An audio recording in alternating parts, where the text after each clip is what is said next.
particularly towards the west, but in between, clear spells, lighter winds here, and so a similar night to previous nights with temperatures falling into the single figures and some mist and fog forming, particularly south of the M4 corridor. That's what we wake up to on Wednesday, some patchy mist and fog.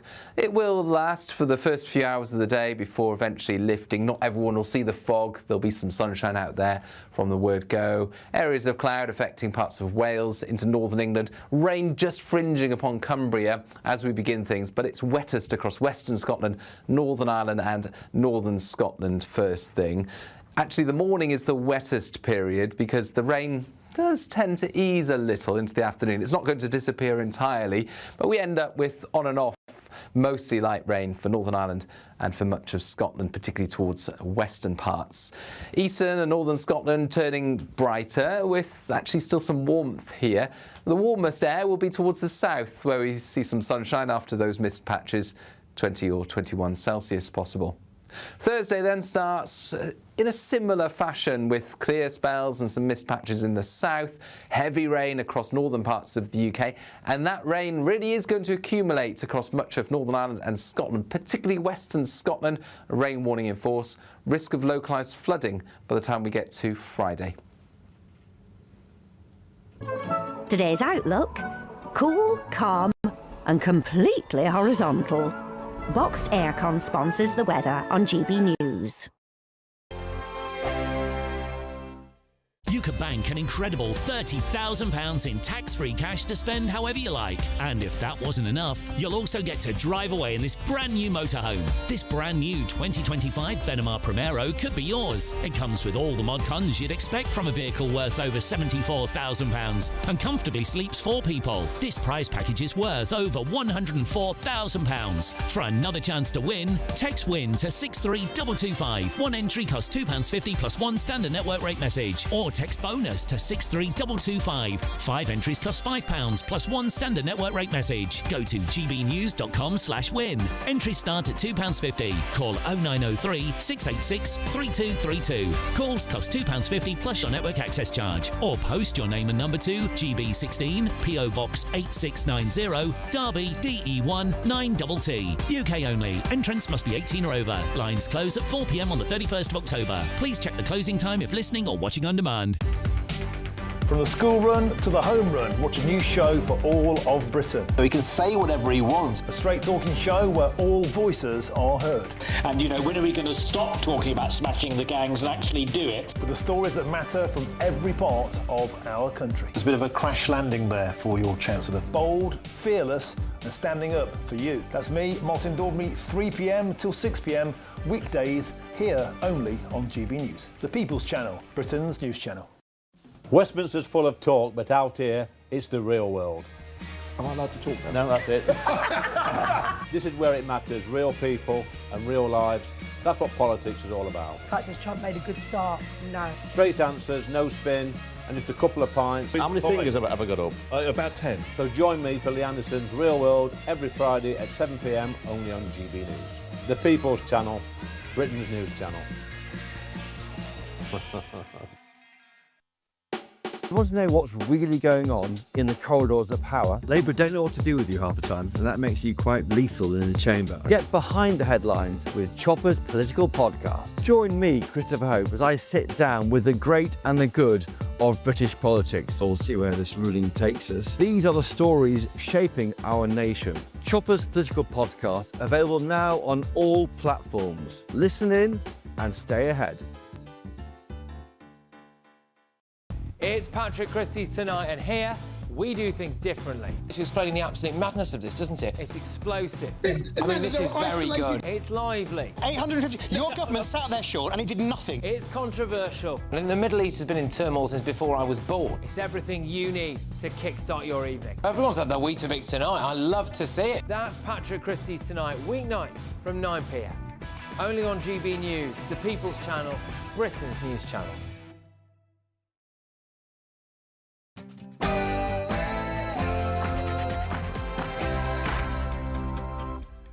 It's 9 p.m. I'm Patrick Christys. Tonight, I will leave it for the public to come to their own judgments about someone who once flirted with Hitler Youth when he was younger.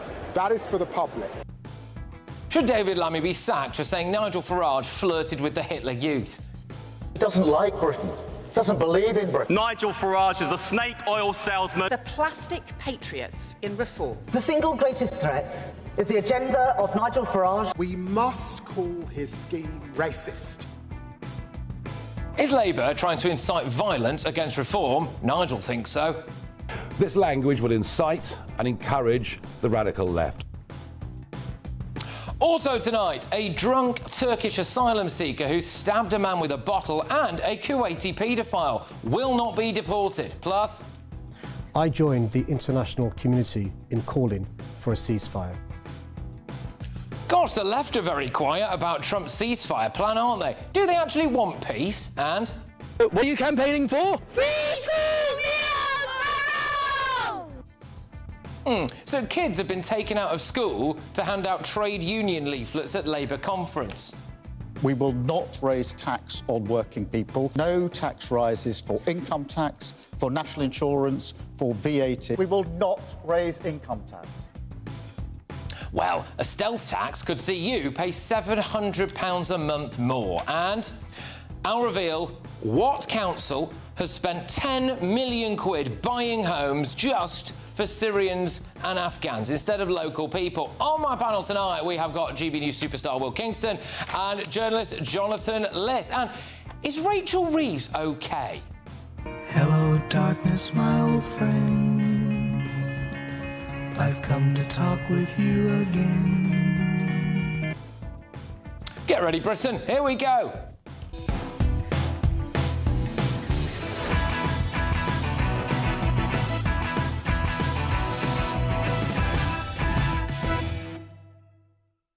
Kuwaiti paedophiles and violent Turks should be booted out of Britain. Next.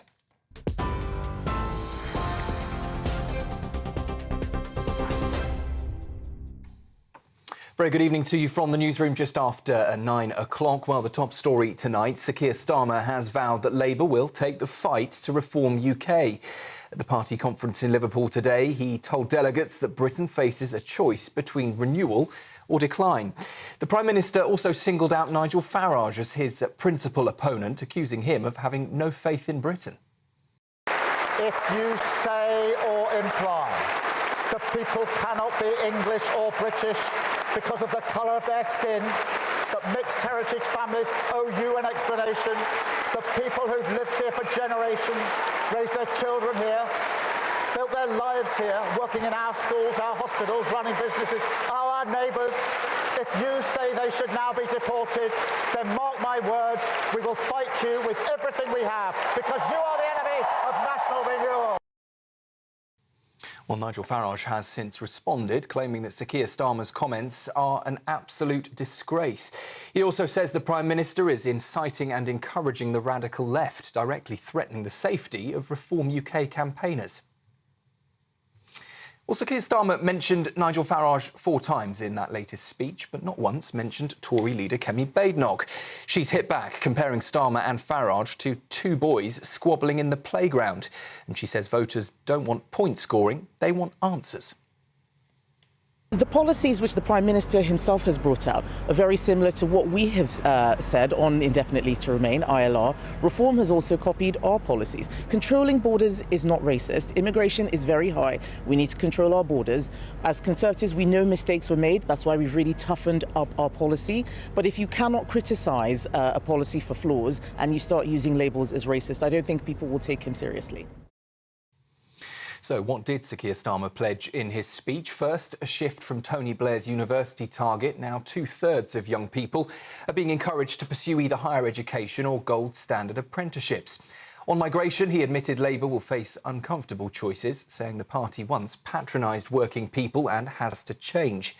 And with the budget looming, Sir Keir Starmer warned that tough decisions will keep coming, but promised never to lose control of the economy. In the US, Donald Trump is pushing what he calls an amazing Gaza peace plan, giving Hamas just 3 or 4 days to respond. The 20-point deal would end fighting, free hostages and set up an international border of peace to run Gaza. It also promises a pathway to Palestinian statehood, though the Israeli Prime Minister has said that Israel will forcibly resist it. Qatar says Hamas is reviewing the proposal responsibly, but it may take days before they reply. Trump, meanwhile, insists Arab nations and Israel are already on board with the plan, warning it will be a very sad end if Hamas walks away. Here, 2 new COVID strains dubbed Stratus and Nimbus are now the most common variants spreading across the UK. Doctors say they don't appear to cause more severe illness, but genetic changes could make infections easier to catch. Telltale symptoms include a so-called razor blade sore throat or hoarse voice. Hospital admissions are reportedly rising, especially among the very young and elderly, prompting calls to get winter vaccines. And rescuers in Indonesia are tonight racing to free dozens of students trapped after a school building collapsed in East Java. At least 3 people are confirmed dead, nearly 100 others in hospital, some critical. Officers say 38 boys remain buried under the rubble of the boarding school that had an unstable foundation and collapsed as extra floors were being added to the building. That's the news on GB News. I'll be back for an update at 10. You can now watch GB News live across the United States of America and the world on Truth Plus.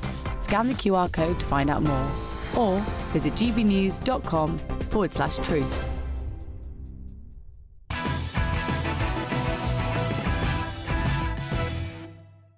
Good evening. A paedophile from Kuwait and a drunk Turkish asylum seeker who attacked a man with a bottle will not face automatic deportation. In fact, they've not even gone to prison. Hilal Dal, who was living in a migrant hotel in Bournemouth, smashed a glass bottle outside a nightclub and stabbed a man with it several times. It was a random attack, so there wasn't even any provocation or anything. He was given a 24-week prison sentence, but it was suspended for 18 months. So he won't automatically be deported. He was living at the taxpayer-funded Britannia Migrant Hotel in Bournemouth, the same hotel where another asylum seeker tried to attack another bloke with a snooker cue, but missed his sentencing hearing because he went outside to eat fish and chips. Then we've got this guy, Fahad Al-Anais, was caught sending sexual messages to what he believed was a 14-year-old schoolgirl. He's 31, he's from Kuwait, and he was reportedly living in a migrant hotel in Liverpool. Now, he claimed he didn't know what he was doing was wrong. And therein lies the problem. Some people from other cultures do not think there's anything wrong with trying to be sexually active with a child.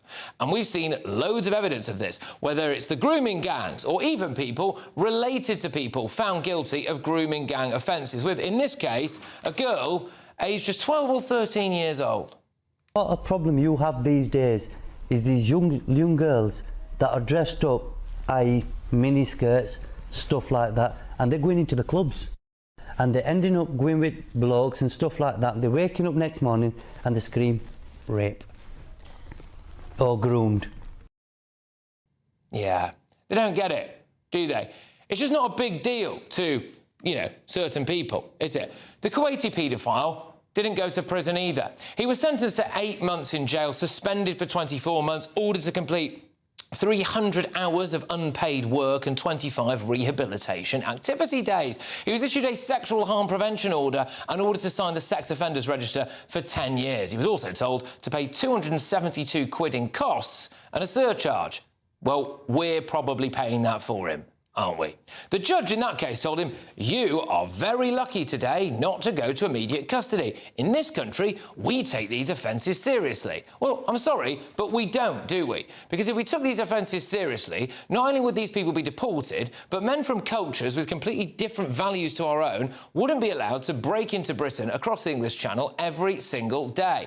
Thoughts of my panel. We are joined this evening by GB News superstar Will Kingston. We've also got journalist and broadcaster Linda Jubilee and journalist Jonathan Liss. Thank you very, very much. Great to see you all. Will, I'll start with you. So, 2 pretty shocking cases there, neither of whom are going to get automatic deportation. What's going on? Well, it's a choice, isn't it, Patrick? Every single one of these incidents, I should say atrocities, is a choice. And it's a choice that the government has made to prioritise ideology over the safety of the British people. If they wanted to prevent these sorts of accidents, or I should say deliberate attacks, they could. They could wind back the legal framework which keeps these people in the country. They could be harder on letting them into the country in the first place. They choose not to do that. Whenever we see this, we should stop thinking, oh dear, what a tragic accident, and we should start start saying, to your point, this is a choice to let people who come from radically different, in many cases awful barbaric cultures into the country so they can continue and make this culture similar to the one that they've came from. Yeah, I mean, again, that's just two cases. We talk about cases similar to this quite regularly on this show. We have to change the rules, surely, on automatic deportation for some of these people. Absolutely. I think the rule here is that there's a bar beyond which you can deport, but these two cases fell below that bar. Now, that's got to go. Absolutely. You're quite right, Will. That framework has got to go.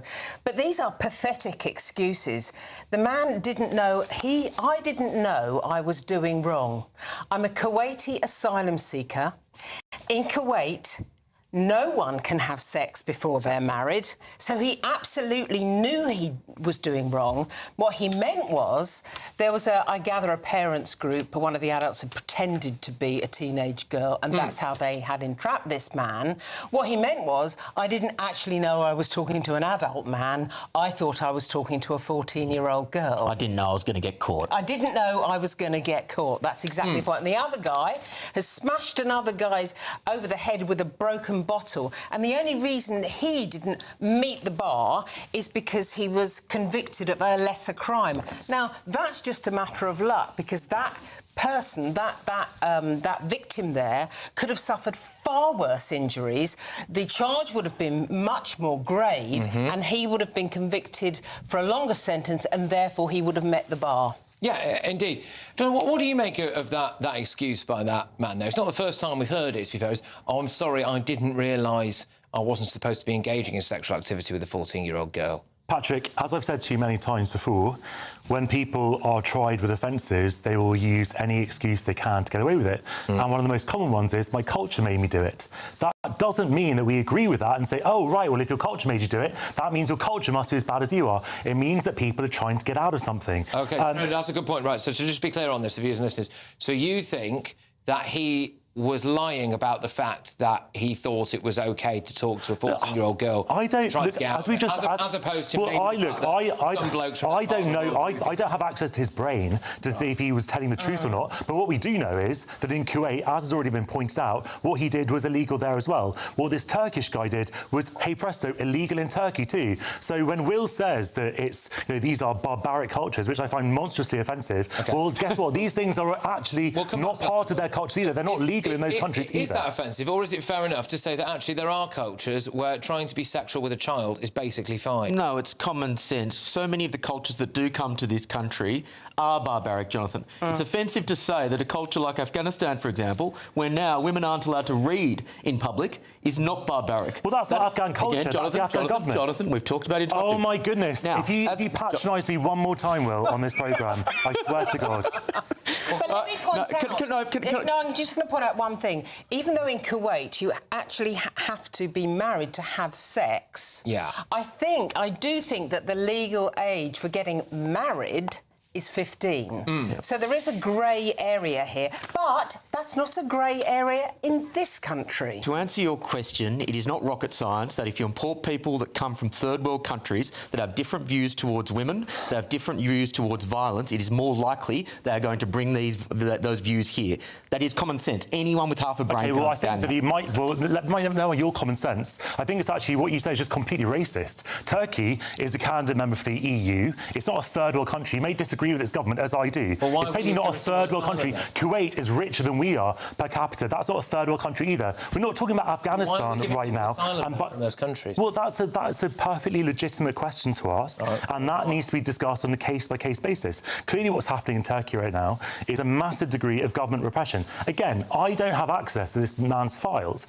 If he says that he's in danger because of his political views, and there are a lot of... Patrick, there are political prisoners in a lot of countries. Doesn't make them third world. That's a mark of social and economic development. But we're getting off the beaten track here. That particular guy got a bottle, he smashed it, and then he attacked another person with it. Now, that's like attacking a person with a knife. That is a lethal weapon. That's got nothing to do with the culture. I'm agreeing with you, Linda. I'm saying that when he says his culture made him do it, that's a lie. But then on that, so we were probably already going to be paying for this lot for the rest of their lives anyway. I mean, at no point in either of their two asylum claims did it make reference to than being a doctor or an engineer. No. And then they've committed these crimes. They've now got a criminal record, despite not being sent to prison. Oh, they're never going to get a job, are they? I mean, they are going to spend the rest of their lives on the dole in Britain. Yeah, of course. And that is what Reform is trying to address with their recent policy announcement, which, again, people on the left have called racist, which is a nonsense. It's an insult to hard-working people in the UK who just want to have control of the borders and a sensible immigration policy. We need to actually stop this racist call-out, which Jonathan perpetuates, and instead look at the importance of culture and look at the importance of pragmatic policy. See, it's interesting, because I thought it was a hallmark of snowflakery when you say that you're not allowed to say things. I'm sorry if it offends you when I call things out for what they are. Facts don't care about your feelings, Will.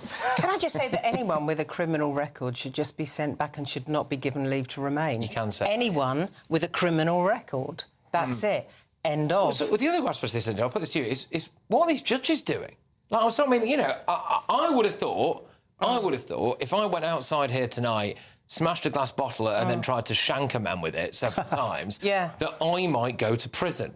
But apparently not. Don't do it, obviously. That's what I mean. The guy with the broken bottle, he was charged with a slightly lesser crime because the injuries were less severe. Had the injuries been more severe, he'd have been tried for GBH. The sentence is much higher for that. I think in this case, the magistrate, and I think it may have been a magistrate in this case and not a judge, and obviously there is a difference, just looked at the sentencing guidelines and stuck to the rule book. But I am saying sometimes I think now we need to consider changing the rule book. But also there is a small issue of prison overcrowding, which all parties have acknowledged, and so the answer has to be finding solutions other than carceral ones. Look, I'm not opposed to deporting people on principle, Patrick. See, there are some people who shouldn't be in this country, and if there are safe places they can be returned to, they should be returned. Would you deport these two, do you think?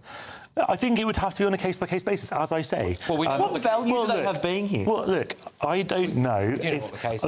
Look, if these people are deemed worthy of being imprisoned, then they should be imprisoned and probably deported, yes. But, you know, if there are extenuating circumstances, I'm not here to act as a judge when I don't know the facts of each particular case. What value do they have being here is the question. Why should they stay here? What's the positive benefit of them staying here? Well, as you know, the asylum system is not based on a potential contribution that someone can bring to a country in the future. It's about the immediate persecution they might be facing back home. And as I say repeatedly, not everybody is going to be a legitimate asylum seeker. I don't think the economic migration is a bad thing either, but not everyone's going to fulfil the criteria of asylum. Final word on this, Linda.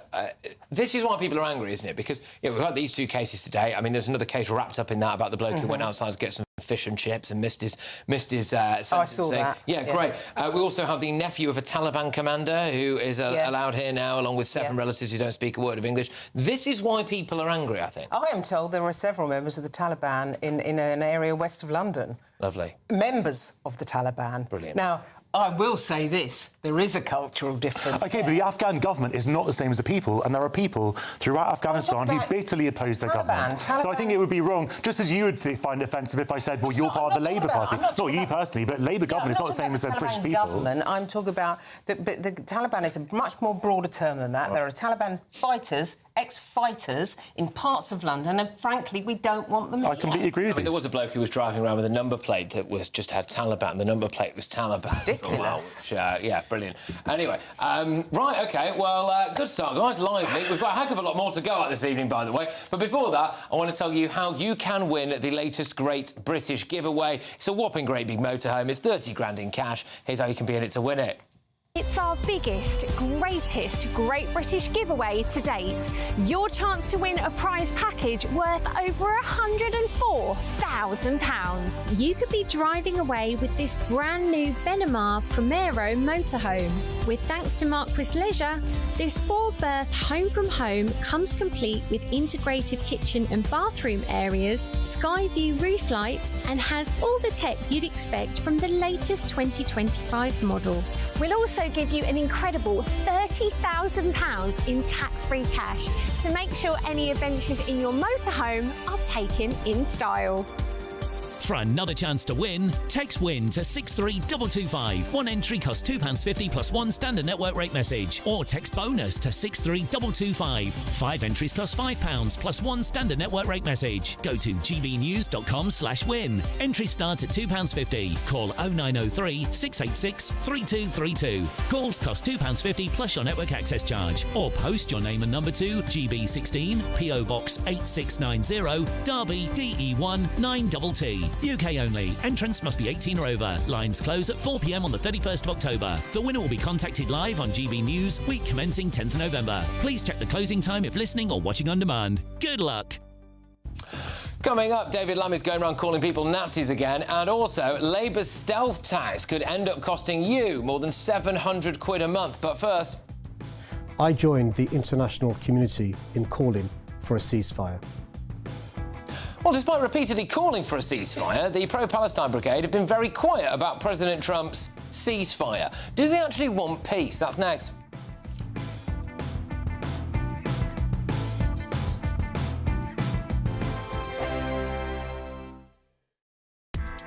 Join me, Nana Akwe, for an informative, interactive news programme with a difference. It's fun. No, he didn't say that, though. I'm so surprised. I think there's an element of truth to that. Join me from 3 p.m. every weekend, only on GB News, Britain's news channel. From the school run to the home run, watch a new show for all of Britain. So he can say whatever he wants. A straight-talking show where all voices are heard. And, you know, when are we going to stop talking about smashing the gangs and actually do it? With the stories that matter from every part of our country. There's a bit of a crash landing there for your Chancellor. Bold, fearless and standing up for you. That's me, Martin Daubney, 3 p.m. till 6 p.m, weekdays, here only on GB News. The People's Channel, Britain's news channel. Westminster's full of talk, but out here, it's the real world. Am I allowed to talk now? No, that's it. This is where it matters, real people and real lives. That's what politics is all about. In fact, has Trump made a good start? No. Straight answers, no spin, and just a couple of pints. How many fingers have I got up? About 10. So join me for Lee Anderson's Real World every Friday at 7 p.m, only on GB News. The People's Channel, Britain's news channel. Miriam, you can't be serious. Scrapping the triple lock on state pensions? Madness. Andrew, we just can't carry on pretending. The numbers just don't add up. We've got to be honest with people. We've got to face the facts. That's what people want. Well, that's what you get on GB News and on Britain's Newsroom. Lively debates, lively conversation. Britain deserves a newsroom that puts the facts and your voice first, and we're not afraid to hold power to account. And each other. So join me, Andrew Pearce. And me, Miriam Gates, for Britain's Newsroom, weekdays from 9:30 on GB News. The People's Channel, Britain's news channel. Decisions made in Washington aren't just shaping America, they're shaping Britain too. From migration to global security, from crime to health. Whatever happens in the White House today will be felt in your town or city tomorrow. That's why The Late Show is live from Washington, DC. Cutting through the politics to show you what it all means for Britain. The Late Show live every night at midnight. Only on GB News, Britain's news channel. Mornings don't have to be tiresome, especially if you have the right company. Wake up to news as it happens, opinion and debate, and of course, a little bit of entertainment too. Because when the kettle's on, we're on. That's Breakfast on GB News, a show worth waking up for. Every morning from 6 a.m. Only on the People's Channel, Britain's news channel. We'll spread the news, you spread the word. I will leave it for the public to come to their own judgments about someone who once flirted with Hitler Youth when he was younger. That is for the public. Yeah, well, the lawyers got in touch with old Mastermind there, didn't they? And he had to retract that, but made quite a meagre attempt at it. But anyway, right, that was Deputy Prime Minister David Lammy essentially claiming that Nigel Farage flirted with joining the Hitler Youth. But more on that later. First, though, do these pro-Palestine protesters really want a ceasefire? It's time now for the head-to-head. Well, and the world awaits Hamas's response after President Trump yesterday unveiled an Israeli-backed peace deal in the White House. So let's just deal with the terms of this deal. Hamas will be excluded from any future government. Immediate humanitarian aid will enter Gaza, and there will be reconstruction of the Gaza Strip, and there will be more than 1,000 Palestinian prisoners returned. Palestinian statehood, once government reforms, will exist as well. So hang on a minute, exactly what the hard left pro-Palestine brigade have been calling for. I joined the international community in calling for a ceasefire. So, Prime Minister, I ask, how many more Palestinians must die before the Prime Minister condemns Israel for violating international law and calls for an immediate ceasefire? The question is, why did the Prime Minister instruct Britain's representative of the UN not to support the call for a very minimal thing, which is a humanitarian pause to allow aid to go in and a ceasefire to take place to start to bring about a process of peace? Well, you'd naturally expect Sadiq Khan and co to be heralding President Trump's peace deal, but instead, we've only heard this.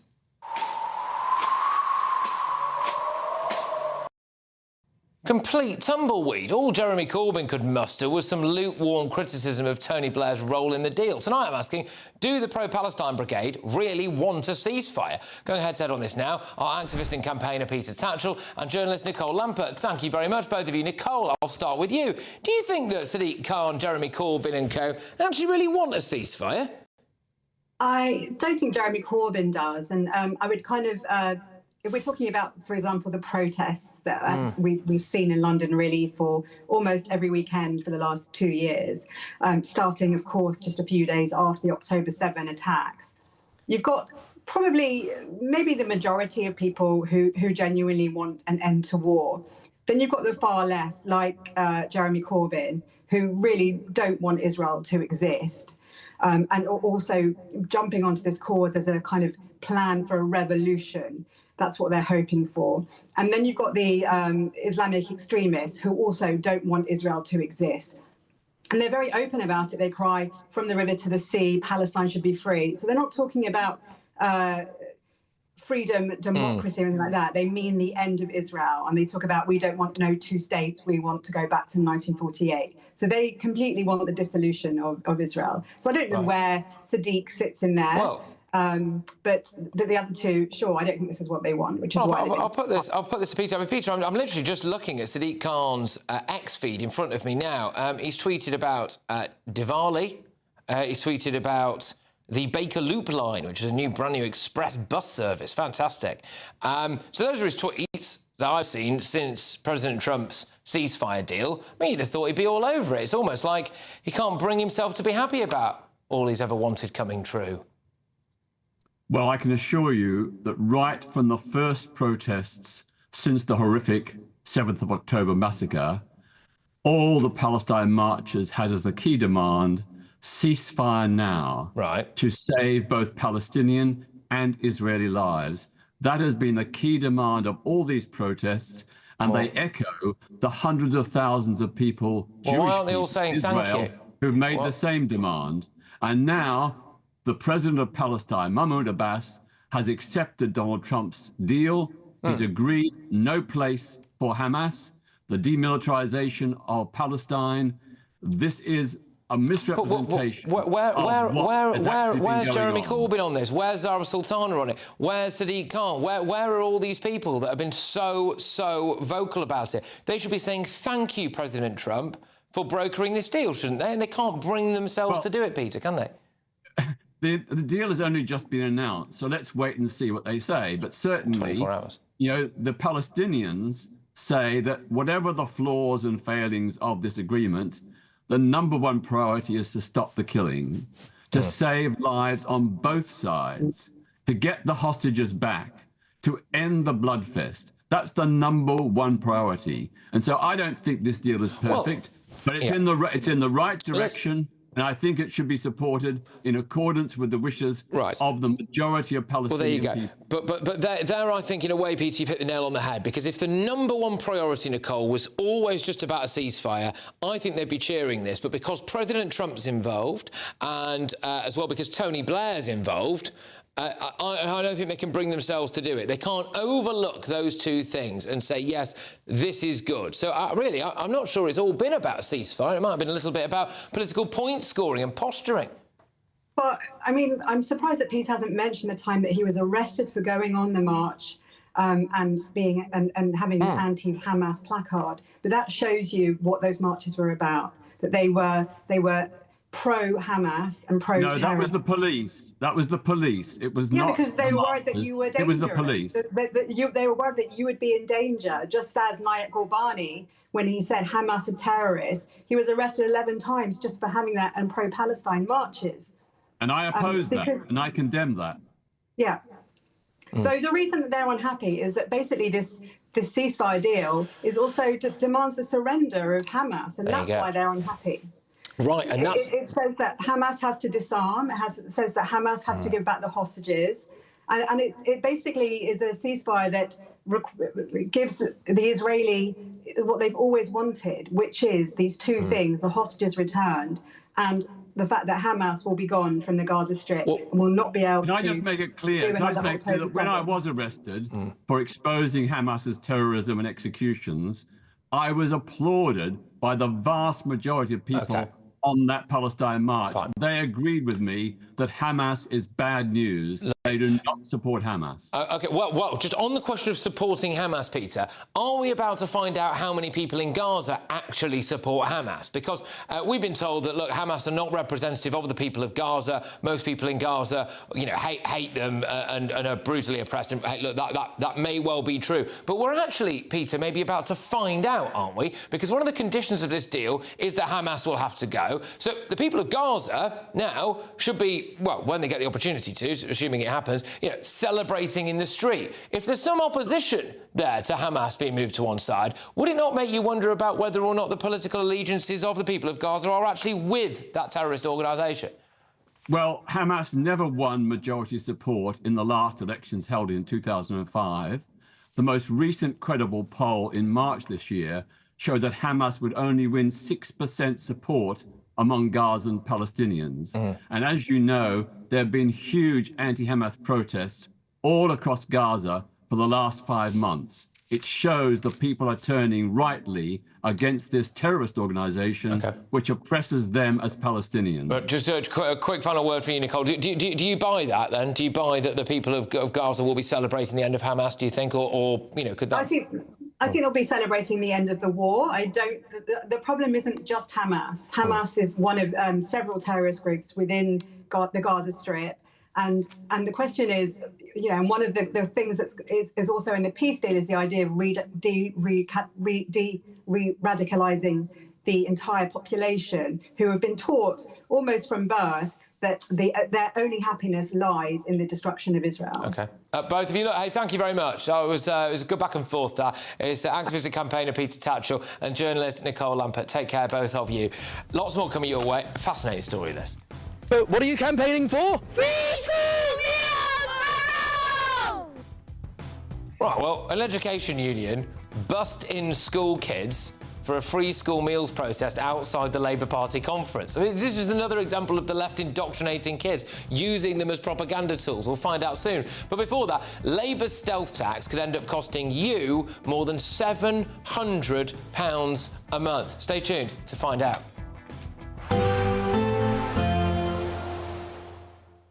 Be nice to escape the grey. Clear skies, here we come. As clear as our travel insurance. All Clear Travel Insurance sponsors GB News Travel Destinations Forecast. Torrential rain at the moment across parts of Spain. That will be easing from the Valencia area. Meanwhile, some heavy rain across parts of southern Italy during Wednesday, particularly over Sicily, and some scattered showers too likely across the Balkans. 1 or 2 showers over Greece. Most of the Greek islands, though, dry, fine and sunny, and plenty of sunshine in Turkey as well. The odd shower cropping up in Santorini as we head through Friday. Some sunshine returning to Rome. Goodbye. All Clear Travel Insurance sponsors GB News Travel Destinations Forecast. Hello again and welcome to the latest update from the Met Office for GB News. Clear spells will remain by and large across England and Wales overnight, but it will be much cloudier further north across Scotland and Northern Ireland with increasingly heavy and persistent rain arriving. That's because this next frontal system that moves in is more active than the weak fronts we've seen during the last couple of days. So soon enough, during the evening, heavy rain arrives across Northern Ireland into western Scotland, and it's going to persist throughout much of the night.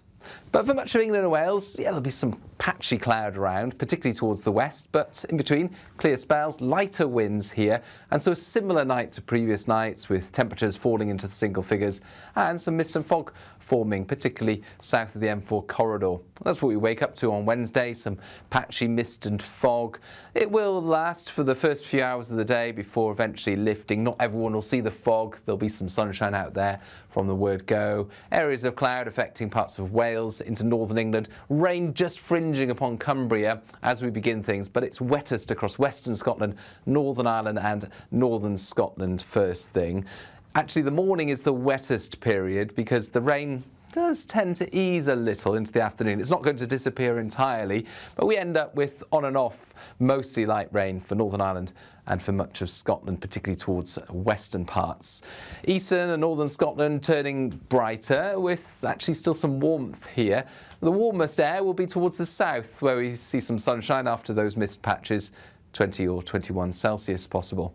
Thursday then starts in a similar fashion with clear spells and some mist patches in the south, heavy rain across northern parts of the UK, and that rain really is going to accumulate across much of Northern Ireland and Scotland, particularly western Scotland. A rain warning in force, risk of localised flooding by the time we get to Friday. In the GB newsroom, we bring you the news as it happens. With our team of dedicated journalists across the UK, we're ready to keep you up to date with what's happening every half an hour, every single day. Bulletins here on GB News, the People's Channel, Britain's news channel. 5 hosts, 5 opinions, 5 fearless debates, 5 unfiltered takes on the day's news. 5 reasons not to be anywhere else on Saturday night. This is the Saturday 5. You got me good there. Britain's biggest Saturday night TV show. It's not a bad brand. Yeah. Uncensored. Very, very racy tonight. On the unpredictable. What does she say? Can you translate it for us? And always entertaining. And how can a country go from being led by William Wallace Saturday nights from 6 p.m. only on GB News. The People's Channel. Britain's news channel. You're going to want to stay tuned, trust me. I will leave it for the public to come to their own judgments about someone who once flirted with Hitler Youth when he was younger. That is for the public. Oh, gosh, hello. Is that the sound of the most expensive defamation lawyers in the country? Oh, David Lammy, the Deputy Prime Minister, has had to retract saying that Nigel Farage flirted with the Hitler Youth. Yeah, there we go. More on that shortly. But first, after the Chancellor Rachel Reeves yesterday refused to rule out extending the income tax threshold freeze, fresh analysis has today suggested that some of you could be left £700 a month out of pocket. 700 quid. Do you save £700 a month as it is? I suspect not. According to The Telegraph, couples that are both earning more than 75 grand could end up handing over 731 quid a month more to the Chancellor. Teachers, nurses, paramedics, mid-career doctors, plumbers, loads of civil servants. These are all the kind of people that could be hit by this stealth tax sting. I'm joined now by the economist, director of the Popular Conservatives, Mark Littlewood. Mark, sorry, I thought we weren't going to get any taxes on working people, but I've just rattled off a lot of working people there, and it looks like they're about to be taxed to high heaven. Patrick, you're right, and this is the most cunning, stealthy, fox-like way that you can get yourself into working people's wallets. The idea here is that they freeze the thresholds, so the point at which you start paying the 20p tax and the point at which you start paying the 40p tax, they get frozen. And what you get over time, it's what nerdy economists like me call fiscal drag, is wages obviously go up. Because if you're getting a 4% pay rise this year, you're not getting any richer because prices are going up 4%. So you get dragged into higher and higher tax brackets. Now, full confession, this freezing of the rates at which you start, or the income levels at which you start paying taxes at higher and higher rates was frozen under Rishi Sunak in 2021. But to add to your numbers, Patrick, if they keep this frozen until 2028, and I suspect they will, the average earning household, not your two high earners, the average earning household will pay £30,000 more in tax than they otherwise would have done over that period of time. That's the tax on working people. Sorry, it's £30,000 more over how long, sorry? Over 7 years. Over 7 years. I mean, this is ridiculous, because the other aspect to this is that it sucks the aspiration out of people, doesn't it? Which is what's the point of getting that extra few grand a year promotion if you're going to end up handing all of that money and possibly some more over to the Chancellor of the Exchequer? You're exactly right. So let's imagine a viewer at the moment, Patrick, who's in a pretty good job, earning £50,000 a year, let's say. And let's imagine that after their good work, they're due for a £2,000 pay rise. Well, that sounds like their numbers are going up. But unfortunately for them, that £2,000, most of it will be taxed at the 40p rate, something they won't have been used to if they've been earning 50,000 or less. And any future pay rise they get, all of it will be taxed at the 40p rate. So if you're trying to encourage aspiration and entrepreneurialism, you want people who are earning 50, 60, 70, 80, 90,000 to put their foot to the floor and really work harder to try and get the next promotion, to try and get an extra bonus. And we're doing exactly the opposite. If you're on 50 grand a year and get a 2 grand pay rise this year, at the end of the year, you'll be worse off in terms of what you can actually buy with your take-home pay. That's the state that the economy's in. That's what we're doing to dampen aspiration and to discourage enterprise. Not a pretty picture. No, look, I'm under no illusions. I mean, it was only, I think, 4 years ago that myself was basically unemployed and living in my parents' spare room. So I do have a lot of sympathy for people who would say, you look at some of these figures here now, you know, both of you would need to be earning more than 75 grand a year, you know, and this might seem like, well, it doesn't really affect me, maybe it doesn't affect people like that. You know, why should people care? Why should people who aren't earning that care? They might be thinking, well, hang on a minute, you know, I would tax them. Well, the key thing here, Patrick, is I really want to get across this will affect everyone, not just your example of two high earners in a particular household. Let's take a part-time worker who's earning, let's say, £12,700 a year at the moment, right? That person won't be paying any tax at all, any income tax at all on their income. Let's say they've striven a bit, they work a bit harder, they get an extra 500 or 800 quid in their annual pay packet. They are now dragged in to the 20% rate of tax. So even if you're looking at a part-time worker, not a high flyer, somebody who's just doing a standard job, maybe 15, 16 hours a week, they're going to be hit by this as well. It kills aspiration, enterprise and hard work right across the income spectrum. It does hit it higher at the top, but it hits it absolutely everywhere, from low earners to mid earners to high earners, the whole lot.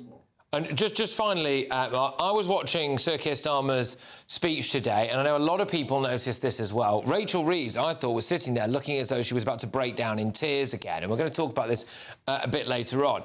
Is it because she knows stuff like this is coming her way? And frankly, this is pretty toxic for the Chancellor to have to, although she might not be technically breaking it. Well, I think she is breaking a manifesto pledge here, isn't she? I mean, I think she is. I would say, yeah, this is any reasonable person would say, if we do go down this path, and I'm sure we are, probably going to freeze income tax thresholds until the end of the decade, say 2030. That is indeed a breach of the pledge to not increase tax on working people. I think the reason that Rachel Reeves is so distressed is the one way you can possibly get out of this hole is if you can do something to cut government spending somewhere. But she knows, despite Labour's massive majority in the House of Commons, they can't pilot through even the tiniest cut in spending. Therefore, her budget's going to be a nightmare and a grab for even more tax from every single worker. All right, Mark, thank you very much. Mark Littlewood there, the Director of Popular Conservatism. You know, as he did say there, this was an issue that did definitely start under the Tories, by the way. But coming up at 10 p.m. I will leave it for the public to come to their own judgments about someone who once flirted with Hitler Youth when he was younger. That is for the public. Mastermind strikes again. Is Labour now inciting violence against Nigel Farage and against Reform voters? But before that... What are you campaigning for? Free school meals for all! An education union bust in school kids for a free school meal protest outside Labour conference. Is this another example of them trying to indoctrinate children? Stay tuned. Welcome back to Britain's Newsroom with Andrew and Beth. Hello everyone, Patrick Christys here. I'm Michelle Juber, Britain's News Channel. Access the stories that matter to you. Take the GB News family with you on any device. And as long as you have an internet connection, tune in to GB News anywhere on the planet or beyond. GB News, the People's Channel, Britain's News Channel. Decisions made in Washington aren't just shaping America, they're shaping Britain too. From migration to global security, from crime to health. Whatever happens in the White House today will be felt in your town or city tomorrow. That's why The Late Show is live from Washington, D.C. Cutting through the politics to show you what it all means for Britain. The Late Show live every night at midnight. Only on GB News, Britain's news channel. Westminster's full of talk, but out here, it's the real world. Am I allowed to talk now? No, that's it. This is where it matters, real people and real lives. That's what politics is all about. In fact, has Trump made a good start? No. Straight answers, no spin, and just a couple of pints. How many fingers have I got up? About 10. So join me for Lee Anderson's Real World every Friday at 7 p.m. only on GB News. The People's Channel, Britain's news channel.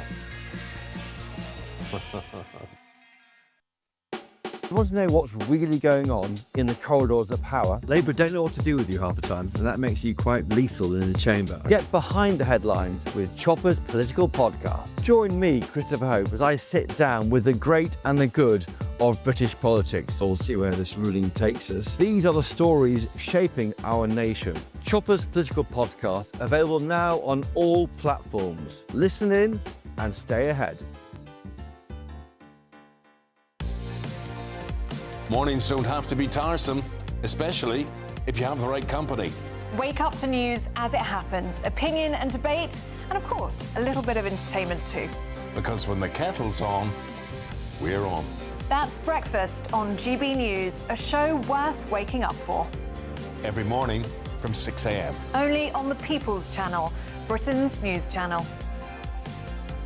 We'll spread the news, you spread the word.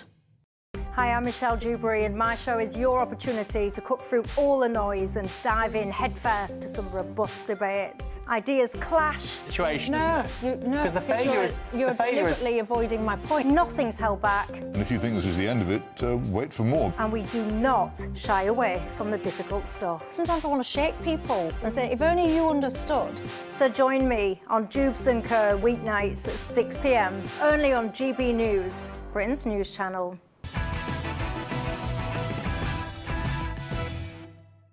Welcome back. Now, the National Education Union has caused a lot of outrage after staging a protest outside the Labour conference and busing in school kids for it, who, should have been in school. GB News' deputy political editor Tom Harwood went down to that demonstration earlier today. Now, of course, outside the Labour Party conference, you get campaigners accosting you for all different causes, handing you leaflets, handing you stickers. But today, these campaigners are a little bit smaller than you might expect. School children from 6 local schools are coming out here to campaign for... What are you campaigning for? Free school meals for all! And you've got stickers and leaflets that are being given to delegates. What does that sticker say? Free school meals for all! Free school meals for all. Right, OK. Maybe they should be learning, but anyway, it's certainly not the first time school kids have been used as propaganda tools. In December last year, a school in London was forced to call off a hunger strike for Gaza, which would have seen 11-year-olds go without food. And in October 2024, a County Durham school was forced to backtrack on plans to turn the heating off for a Blue Nose Climate Action Day after parents were concerned that their kids might freeze to death. I'm joined now by the Head of Education at the Policy Exchange think tank, Ian Mansfield. Ian, thank you very much. Is the National Education Union here just shamelessly using kids? So, if we look at what's going on here, there are at least two major issues with what's happening.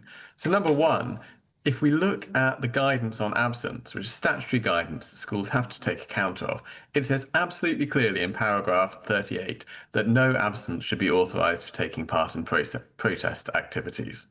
That bit there actually came in, it's new guidance last year, came in as a result of a policy exchange report, which we looked at students who were skipping school with the teachers' connivance to go on Palestine protests, climate protests.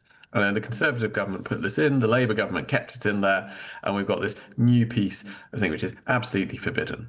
And then the second bit, I would refer to the 1996 Education Act, Section 406, which is titled Political Indoctrination. And that makes absolutely explicit. I'm using the words which are in the Act, it's the law of the land. No, it's not, but it's true, isn't it? Yeah. It makes absolutely clear that the pursuit of partisan political activities in schools, particularly with primary school kids, which some of those look to be, but actually with all kids, is unacceptable. And that is not something which schools should be allowing. Right, so is this illegal then? So it's very hard to tell exactly, but I would certainly have questions for whether, if head teachers had authorised it, there certainly seems to be a major problem with leadership and governance there. And it's the sort of thing which Ofsted could investigate to see whether or not laws have been broken. And should. But this has to come from somewhere. So teachers, isn't it? It's not like, I mean, I would be amazed if a collection of different school children who, I mean, I'm not very good, I would imagine. Not blaming the kids. No, of course. But this is the point, isn't it? So, I mean, those kids, I don't know, looks about 8 or 9 years old or something. So they are there. I find it highly unlikely that they have all mobilised en masse and said, sir, miss, can we nip down to the Labour Party conference and do something really political, please? So this indicates that the teachers are very political and are forcing that on children. Absolutely, and I think this is, the words are used, political indoctrination, and there's guidance from the department as well, which is called political impartiality guidance. And this is because when you as a parent send your kids to school, you expect them to be taught to read and write and so forth. You expect them to learn about the world, you might expect them to learn about recycling, but you don't expect them to take part in partisan political activities. And going to a conference of one of the major parties and campaigning on an explicit issue is very clearly a partisan political activity, which teachers should not be doing. Just also, sort of quite quickly on this now, I mean, the idea of free school meals, it could be argued, is an incredibly socialist policy. And so for these children to be told that this is the best thing, that they need to be campaigning for it, is in a way trying to sow the seeds of socialism in the youngest generation. It's certainly pushing a left-wing position, yes. But I think, even if they were campaigning against it, it would be just as wrong. The point is we don't expect teachers to be pushing their views onto young children. It's still less using them as props in protest activities when they should be learning. And I say there is law here, law passed by Parliament, there is statutory guidance, and if this has, it has happened, it clearly has happened, and it is absolutely the sort of thing that should be looked at by the Inspectorate or by the Department for Education. All right, Ian, thank you very much. Tremendous as always. Ian Mansfield there, who is the Head of Education at the Policy Exchange think tank. We have got a statement here from the National Education Union, so here it is. The leafleting session at Labour Party conference was to highlight the campaign for free school meals for all primary school children. Do I have to say that again? All primary school children. The leafleting happened at this conference because Labour are the current government, and this is teaching students how to raise their ideas and voices to elected politicians. Giving students an opportunity to engage with elected politicians teaches them about rights in a democracy. The political impartiality requirements on schools prohibits the promotion of partisan political rules. But this campaign is not aimed at any one party. And in fact, MPs in all parties have been lobbied. Remarkable that, isn't it? the way that they're able to get around that. But that's the National Education Union's view. Hey, it's up for you at home to make your minds up about that. But coming up at 10 p.m. I will leave it for the public to come to their own judgments about someone who once flirted with Hitler Youth when he was younger. That is for the public. Well, David Lammy has now rowed back on that, quite possibly because he realised that he dropped an epic clanger and was about to be sued to within an inch of his life. But is the Labour Party inciting violence against both Nigel Farage and Reform voters? But in that case, raising some questions about the Hitler Youth, but in other cases, just openly calling them racist and saying that they are a danger to society that we must fight against. I've got all of that. I've got tomorrow's newspaper front pages, and I'm going to reveal where in the country a council has spent millions on new homes for Afghans. Expect warm spells with the odd rude interruption. Box Boiler sponsors the weather on GB News. Hello again and welcome to the latest update from the Met Office for GB News. Clear spells will remain by and large across England and Wales overnight, but it will be much cloudier further north across Scotland and Northern Ireland with increasingly heavy and persistent rain arriving. That's because this next frontal system that moves in is more active than the weak fronts we've seen during the last couple of days. So soon enough, during the evening, heavy rain arrives across Northern Ireland into western Scotland, and it's going to persist throughout much of the night. But for much of England and Wales, there'll be some patchy cloud around, particularly towards the west, but in between, clear spells, lighter winds here, and so a similar night to previous nights with temperatures falling into the single figures and some mist and fog forming, particularly south of the M4 corridor. That's what we wake up to on Wednesday, some patchy mist and fog. It will last for the first few hours of the day before eventually lifting. Not everyone will see the fog. There'll be some sunshine out there from the word go. Areas of cloud affecting parts of Wales into northern England. Rain just fringing upon Cumbria as we begin things, but it's wettest across western Scotland, Northern Ireland and northern Scotland first thing. Actually, the morning is the wettest period because the rain does tend to ease a little into the afternoon. It's not going to disappear entirely, but we end up with on and off mostly light rain for Northern Ireland and for much of Scotland, particularly towards western parts. Eastern and northern Scotland turning brighter with actually still some warmth here. The warmest air will be towards the south where we see some sunshine after those mist patches, 20 or 21 Celsius possible. Thursday then starts in a similar fashion with clear spells and some mist patches in the south, heavy rain across northern parts of the UK, and that rain really is going to accumulate across much of Northern Ireland and Scotland, particularly western Scotland. A rain warning in force, risk of localised flooding by the time we get to Friday. Expect warm spells with the odd rude interruption. Box Boiler sponsors the weather on GB News.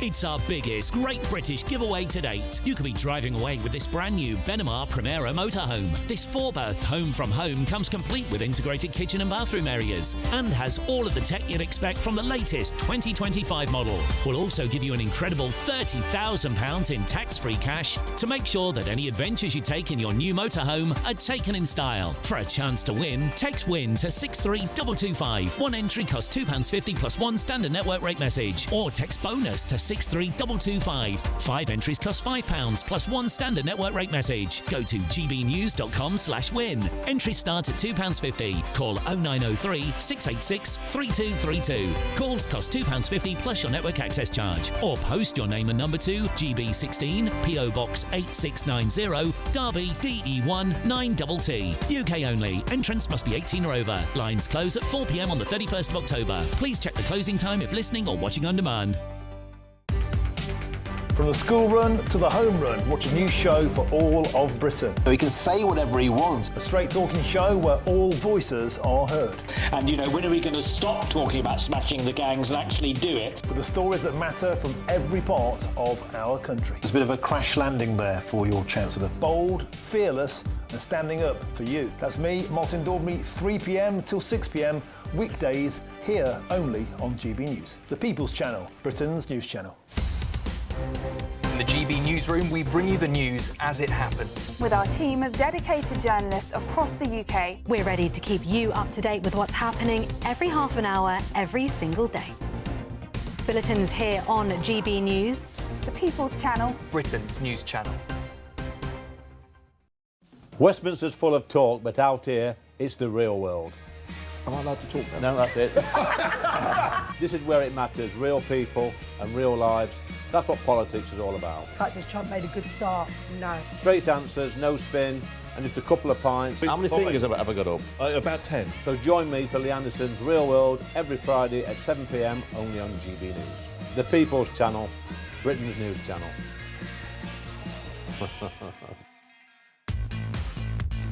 5 hosts, 5 opinions, 5 fearless debates, 5 unfiltered takes on the day's news. 5 reasons not to be anywhere else on Saturday night. This is the Saturday 5. You got me. You got me good there. Britain's biggest Saturday night TV show. It's not a bad brand. Yeah. Uncensored. Very, very racy tonight. On the unpredictable. What does she say? Can you translate it for us? And always entertaining. And how can a country go from being led by William Wallace Saturday nights from 6 p.m. only on GB News, the People's Channel. Britain's news channel. You're going to want to stay tuned, trust me.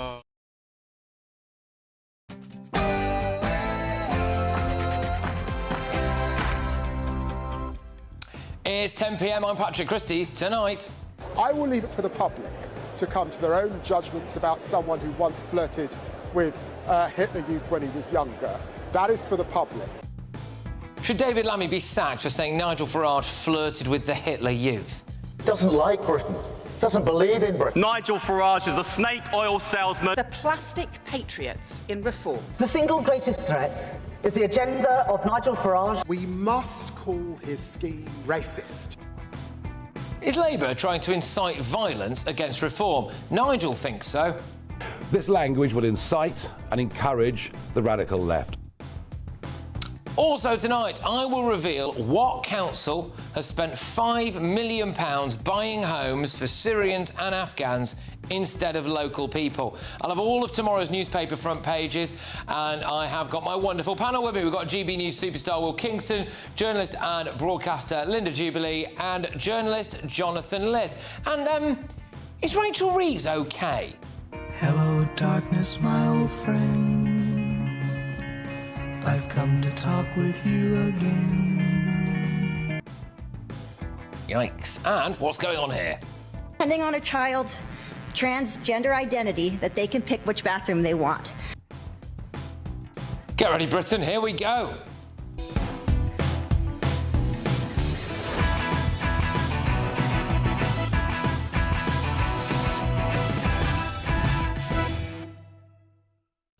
Calling Nigel Farage and Reform enemies, racists and flirting with the Hitler Youth. Is Labour trying to incite violence here? Next.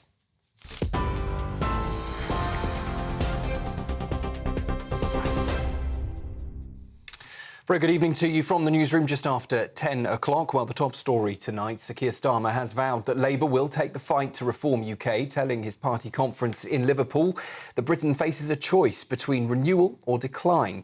The Prime Minister's main point of attack today, Nigel Farage, claiming the Reform leader doesn't believe in Britain. If you say or imply that people cannot be English or British because of the colour of their skin, that mixed heritage families owe you an explanation, that people who've lived here for generations, raised their children here, built their lives here, working in our schools, our hospitals, running businesses, are our neighbours. If you say they should now be deported, then mark my words, we will fight you with everything we have, because you are the enemy of national renewal. Well, Nigel Farage has since responded to those comments, claiming that Sir Keir Starmer is an absolute disgrace. He also says the Prime Minister is inciting and encouraging the radical left, directly threatening the safety, he says, of Reform UK campaigners. Well, during that speech, Sir Keir Starmer mentioned that Nigel Farage 4 times, but not once named Tory leader Kemi Badenoch. She has hit back, comparing Starmer and Farage to 2 boys squabbling in the playground. And she says voters don't want point scoring, they want answers. The policies which the Prime Minister himself has brought out are very similar to what we have said on indefinite leave to remain, ILR. Reform has also copied our policies. Controlling borders is not racist. Immigration is very high. We need to control our borders. As Conservatives, we know mistakes were made. That's why we've really toughened up our policy. But if you cannot criticise a policy for flaws and you start using labels as racist, I don't think people will take him seriously. So what did Sir Keir Starmer pledge in his speech? First, a shift from Tony Blair's university target. Now 2/3 of young people being encouraged to either pursue higher education or gold standard apprenticeships. On migration, he admitted Labour will face uncomfortable choices, saying the party once patronised working people and has to change. And with the budget looming, Sir Keir Starmer warned the tough decisions will keep coming, but promised never to lose control of the economy. In other news tonight, all eyes are on Hamas as it considers Donald Trump's plan for peace, with the president telling the militant group it has only 3 or 4 days to respond. The 20-point deal would end fighting, free hostages and set up an international board of peace to run Gaza. It also promises a pathway to Palestinian statehood, though Israeli Prime Minister Netanyahu says Israel will forcibly resist that. Qatar has said Hamas is reviewing the proposal responsibly, but that it may take days before they reply. Trump, meanwhile, insists Arab nations and Israel are already on board, but warns it will be a very sad day if Hamas walks away. Here, 2 new COVID strains dubbed Stratus and Nimbus are now the most common variants spreading across the UK. Doctors say they don't appear to cause more severe illness, but genetic changes could make infections easier to catch. Telltale symptoms include a so-called razor blade sore throat alongside headaches and fatigue. Hospital admissions are reportedly rising, especially among the very young and the elderly, prompting calls to get winter vaccines. And rescuers in Indonesia are racing to free dozens of students still trapped after a school building collapsed in East Java. At least 3 people are confirmed dead, nearly 100 others in hospital, some in critical condition. Officials say 38 boys remain buried under the rubble of the boarding school. It had an unstable foundation and collapsed as extra floors were being added. Those are the headlines. I'll be back with you for one more roundup in an hour. Tune into GB News Radio wherever you are, online, on DAB digital radio, on TuneIn, on Radio Player and on your smart speaker. Just say, play GB News.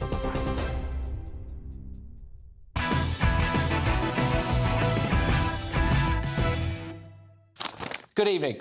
Is the Labour Party inciting violence against Reform voters by calling them racist? Nigel Farage thinks so. This language will incite and encourage the radical left. I'm thinking of Antifa and other organisations like that. It directly threatens the safety of our elected officials and our campaigners. The Prime Minister called Reform's policies racist. Well, I do think that it's a racist policy. I do think it's immoral. It needs to be called out for what it is. The Health Secretary, Wes Streeting, is calling them racist. Yeah, I don't have a window into Nigel's soul, but I did see the leaflet that Reform put out in a by-election in Scotland that basically said that Anas Sarwar would prioritise the interests of the Pakistani community. I thought that was a racist leaflet. Justice Secretary David Lammy is calling them racist. He must call his scheme to round up and deport our French, our Indian, our Caribbean neighbours who already have indefinite leave to remain what it is. It is racist.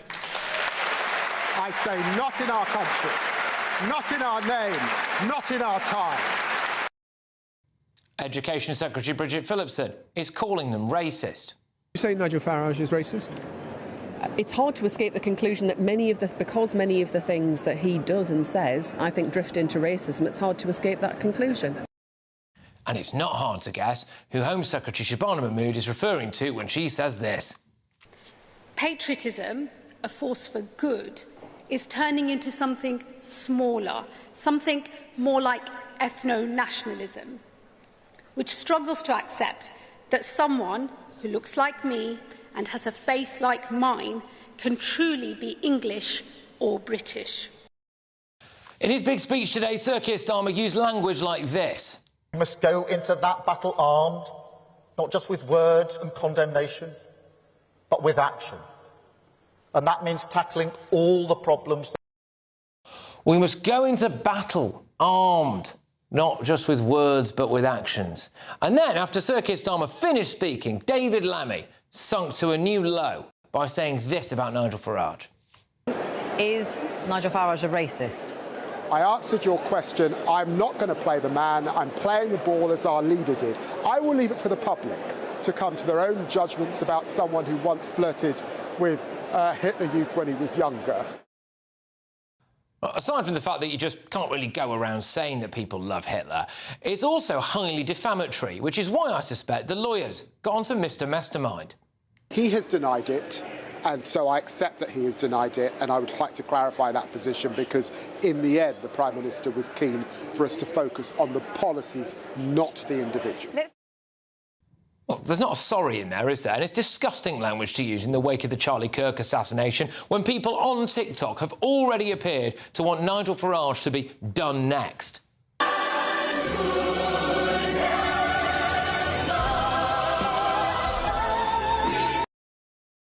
Nigel Farage has already been attacked multiple times.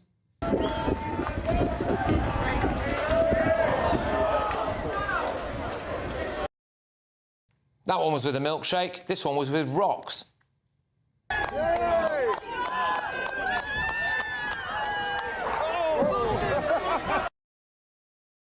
wasn't that long ago that comedian Joe Brand suggested dousing him with battery acid. Why bother with a milkshake when you could get some battery acid? Sir Keir Starmer's speech was basically all about flags today. Flags. Flag. Flag, flags, flag.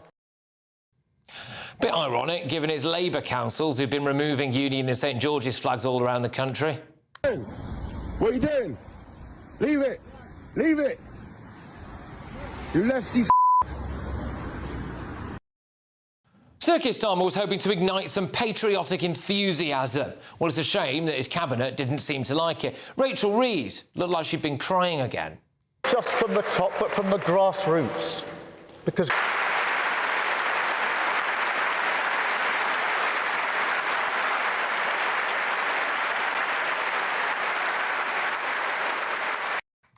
and Ed Miliband and Bridget Phillipson looked like they just didn't want to be there.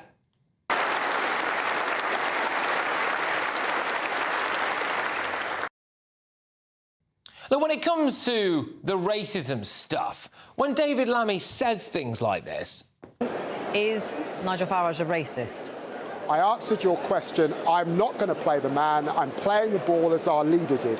I will leave it for the public to come to their own judgments about someone who once flirted with Hitler Youth when he was younger. They want people to think that Reform voters are racist. They want people to think that all Reform politicians are racist. They want people to think that Farage is like Hitler. What that does is put a target on people's backs. It puts lives at risk, and I think they know exactly what they're doing. Let's get the thoughts of my panel. We've got GBNews superstar Will Kingston, journalist and broadcaster Linda Jubilee, and we also have journalist Jonathan Liss. Will, I'll start with you. I mean, that David Lammy thing straight away there, really. I mean... What do you think? I mean, it wasn't an apology, was it? I mean, what's going on with it? You can't go around saying that people, you know, flirted with the Hitler Youth. No, he said, I want to play the ball and not the man, and then gone in and rugby tackled Nigel Farage in rhetorical terms. Yeah. The language is incredibly irresponsible. It creates a permission structure for violence, which we've seen on the left in the US for years and years now. But, Patrick, that's not even my biggest concern about this. The thing which really annoys me, and here's the hypocrisy of it, you've heard a speech from the Prime Minister in which he has said, we are the party that is going to unify everyone.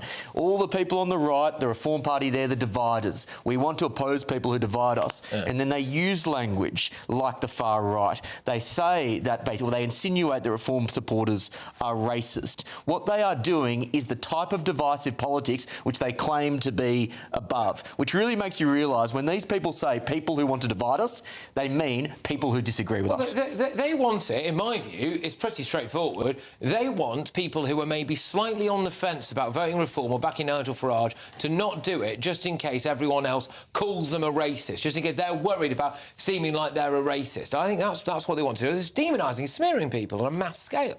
I mean, I think one of the big problems here is that he is ignoring people, wholesale ignoring people and what makes them worried, what makes them fearful about the future. And that's what troubles me about this speech. I think the strategy of actually choosing an overarching theme was probably right, but it was poorly implemented. You simply can't keep criticising people who've got bona fide concerns about what's going on in this country and not address them. It's not enough to do flag waving. It's not enough to do this patriotism speech when we're actually worried about the tax increases coming our way, about the possible loss eventually of the triple lock, about benefits that need to be cut. I mean, it's just not enough. You've got the deputy leader of the Labour Party there, David Lammy, coming out and trumpeting this complete fallacy that Nigel Farage flirted with the Hitler Youth, knowing full well that people will see that and basically think that that could justify some violent action against Nigel Farage, Jonathan. Well, look, I think that those comments came from school reports, the reports that Farage's teachers may have made about Farage's political leanings at school. I think it's completely legitimate to look at the history of Nigel Farage's politics, the things that he's said. He's made a litany of what I consider to be deeply offensive comments his whole career. Now, that doesn't change the fact... Like what? Well, when he talked about Muslims being a fifth column, when he talked about the Jewish lobby and George Soros, which said the British Board of Deputies, the British Jews said was anti-Semitic, when he said that people should be banned from coming here if they had HIV, the Breaking Point poster, misogynistic comments such as women who had kids were worth much less to employers than men, his admiration of Putin. I could go on and on. This is a deeply offensive politician, in my view, and a lot of the things he said are, in my view, racist. A lot of the policies that Reform is putting across are, in my view, racist. Now, when you say that that is inciting violence in some way. First of all, I find hypocrisy absolutely extraordinary because we always hear from the right that speech is not violence. That's why Lucy Connolly, Graham Linehan, etc. This is the difference, isn't it? Because if you say that someone is basically Hitler or like Hitler or who likes Hitler, what that would just... I mean, if we were facing Hitler now in this country, I would pick up arms and fight against that. It legitimises someone who maybe has got a bit of a screw loose or is a bit vulnerable or something like that, thinking, we need to kill this guy because he's that level of evil. And I wonder whether or not today... J.D. Vance said that Trump might be America's Hitler. It's not inciting violence to say that someone's racist. I'm sorry. Well, he didn't say that, did he? He said he flirted with the Hitler Youth. In terms of the letter of the law, it is not incitement to violence, but the term I used is it creates a permission structure for someone with a screw loose to actually go out there and say that violence is permissible. But, you know, in terms of political strategy, Patrick, the thing which actually doesn't concern me is whether or not this will make a jot of difference. You would have thought after Brexit, you would have thought after Trump, that these people would have realised that calling your opponents racist, Nazi bigots, like, suddenly isn't necessarily the best strategy. It does not work. It weaponises people against you when you look down on them and you condescend them in this sort of way. So this is something which, again, if Reform are looking at this now, I think they're probably deep down pretty happy with it. That's my point. Really, Sir Keir Starmer should have risen above all of this. I mean, I've been saying constantly on air over recent weeks, he keeps going on about Nigel Farage, Nigel Farage and Nigel Farage. I counted at least 4 times he made a direct reference to his name, and another 4 times he made a direct reference to to the actual party Reform. He's got to stop repeating this all the time. What's wrong with creating a strategy that might appeal to people and push that forward? Well, it's a self-fulfilling circle, isn't it? Because Reform is ahead in the polls. We all can see that. Yeah. Nigel Farage is much more likely to be the next Prime Minister than Kemi Badenoch, who obviously doesn't have a hope in hell of even being leader of the next election, let alone Prime Minister. So clearly that's who the opponent is, and he has every right to call it out. Well, you know, I think that Labour needs to take the argument, the attack to Farage, because they've ceded all of the arguments to Farage. David Lammy's got form with just calling loads of people Nazis, right? So Trump, neo-Nazi sympathising, woman-hating sociopath. I think he called the European Research Group worse than the Nazis. He wheels out the Nazi thing so freely. And you look at him doing that today, which he was wrong about, and then he's had to go off humiliatingly and embarrassingly, get back on BBC News, try to rectify it, completely take the shine off Starmer's thing. Is there a bigger concern here that maybe David Lammy is just a bit too thick to be anywhere near power? Actually, I know that David Lammy is your hobby horse. We've talked about this many times. I don't think that I think he's a highly intelligent person. He was on Mastermind, and it did not shine through. It did not shine through. Patrick, we can have a conversation about David Lammy. I think it's much more interesting to have a conversation about the incitement of violence and the freedom of speech in this country. And I think I just do have to keep coming back to the naked and shameless hypocrisy of the right on this topic. When I see the things that people say to me personally about treason, far left, hating Britain, and then just someone saying that someone's a racist, that's inciting violence. Do me a favour, come on. Can I just say, Jonathan, you're saying that obviously Labour are behind reform by some distance now. Therefore, he has to take the fight head-on. Why don't you retrack a bit and ask yourself, why is Labour so far behind in the polls? And one of the reasons why they're so far behind in the polls is because Keir Starmer is not a leader. He's a manager, not a leader. Now, the military would say, lead, follow, or get out of the way. Well, look, we can certainly have a conversation about whether Starmer should be leading the next election. I just wanted to just quickly on this, because Jonathan does actually raise an interesting point there, and this is now Labour's response to Nigel Farage's response, which is to call him a snowflake. Say, snowflake, snowflake, snowflake, you're being a snowflake for bothering about being called a racist, or in the case of David Lammy, mentioning stuff about Hitler. Is it snowflakery? It's not snowflakery if they're calling Nigel Farage old or a bit overweight or, you know, any number of schoolboy bully taunts. It does cross the line where you go into racial identity politics, which some people see as a life or death struggle. Same with the trans thing. If you go into that sort of realm where many people see it as being core to their identity, and if their identity is challenged, they can use violence to prevent it from being challenged. That is not snowflakery. That is a permission structure for violence. But by the way, just quickly, this is the front of... I know we do the front pages a bit later on, but this is the front of The Independent tomorrow, and it's Starmer, we will never surrender Britain to the enemy Farage. And again, look, you know, I get it, you know, we've had... There's no doubt, Jonathan will point out, the Daily Mail did an infamous front page about judges being the enemies of the people, all of that stuff, OK. But I do just wonder with that, you know, we will never surrender Britain to the enemy Farage in the kind of climate that we're in at the minute. What are they trying to do with this use of language? You know, the left always bang on about use of language, don't they? Do they know what they're doing here? But anyway, before we get stuck into the local council that's decided to spend more than £5 million of their local taxpayers' money just housing Afghans and Syrians, and trying to cover it up as well, by the way, it's time now for the Great British Giveaway. No, it's not a house for Afghans. It's £74,000 worth of motorhome and 30 grand in cash. Here's how you can be in it to win it.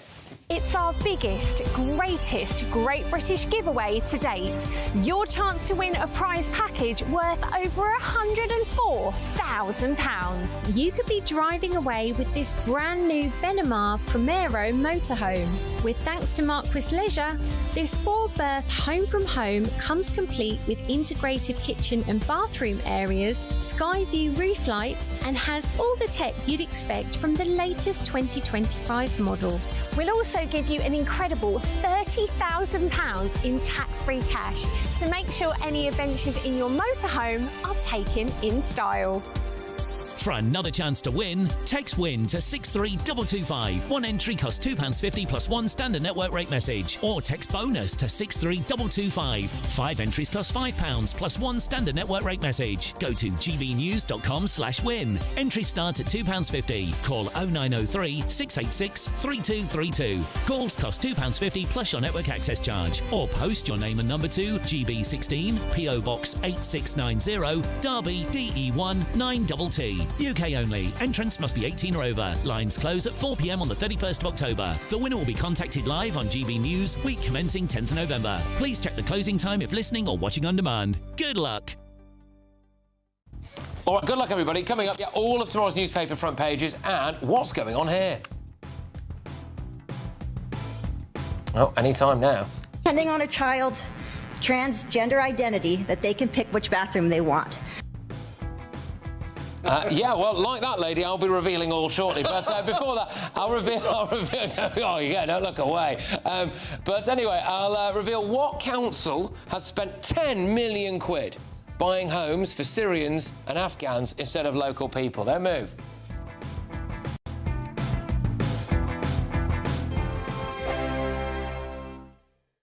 Westminster's full of talk, but out here, it's the real world. Am I allowed to talk No, now? that's it. This is where it matters, real people and real lives. That's what politics is all about. In fact, has Trump made a good start? No. Straight answers, no spin, and just a couple of pints. How many fingers have I got up? About 10. So join me for Lee Anderson's Real World every Friday at 7 p.m, only on GB News. The People's Channel, Britain's news channel. Every Sunday from 11, join Michael Portillo. There will be topical discussion, looking at the week before and the week to come. So kick back and relax at 11 a.m. on Sundays on GB News with me, Michael Portillo. GB News, the People's Channel, Britain's news channel. GB News Breakfast, every day from 6 a.m. So, it is really, really tough, but it's also tough for people who are blind, people who are like pushing buggies, wheelchair users. I mean, my late father was a wheelchair user, and, back in the day, we'd have to sort of get him off the road, and then we'd be in the road, and then we'd have to get him back up onto the pavement again. And that's a big price to pay for somebody who's not prepared to walk around the block and thinks they have the right to, park on the pavement. Maria, how do you think it should work? Do you think this needs to be a national ban on pavement parking, or do you think it should be led by councils, so councils decide area by area where you're allowed to park? I think it should be a mix. I think what we should do is have a blanket ban on pavement parking, and then what councils can do is, there's certain roads, I mean, there's one here in Exeter where the road is very narrow and the pavements are very wide. I'm not quite sure why, but, it's perfectly safe to park on there. So, a street like that would be fine. And I think one of the problems at the moment is legislation. It's just so unclear, because there's this rule which says that you must not park on the pavement in London and Scotland, but you should not do it elsewhere. So it becomes a bit of a moral maze. And I think that, just to make that clearer about what people should do, because a lot of people sort of think, well, I can do it. And of course, traffic wardens can't do anything about it. GB News, the People's Channel. You want to know what's really going on in the corridors of power? Labour don't know what to do with you half the time, and that makes you quite lethal in the chamber. Get behind the headlines with Chopper's political podcast. Join me, Christopher Hope, as I sit down with the great and the good of British politics. We'll see where this ruling takes us. These are the stories shaping our nation. Chopper's political podcast, available now on all platforms. Listen in and stay ahead.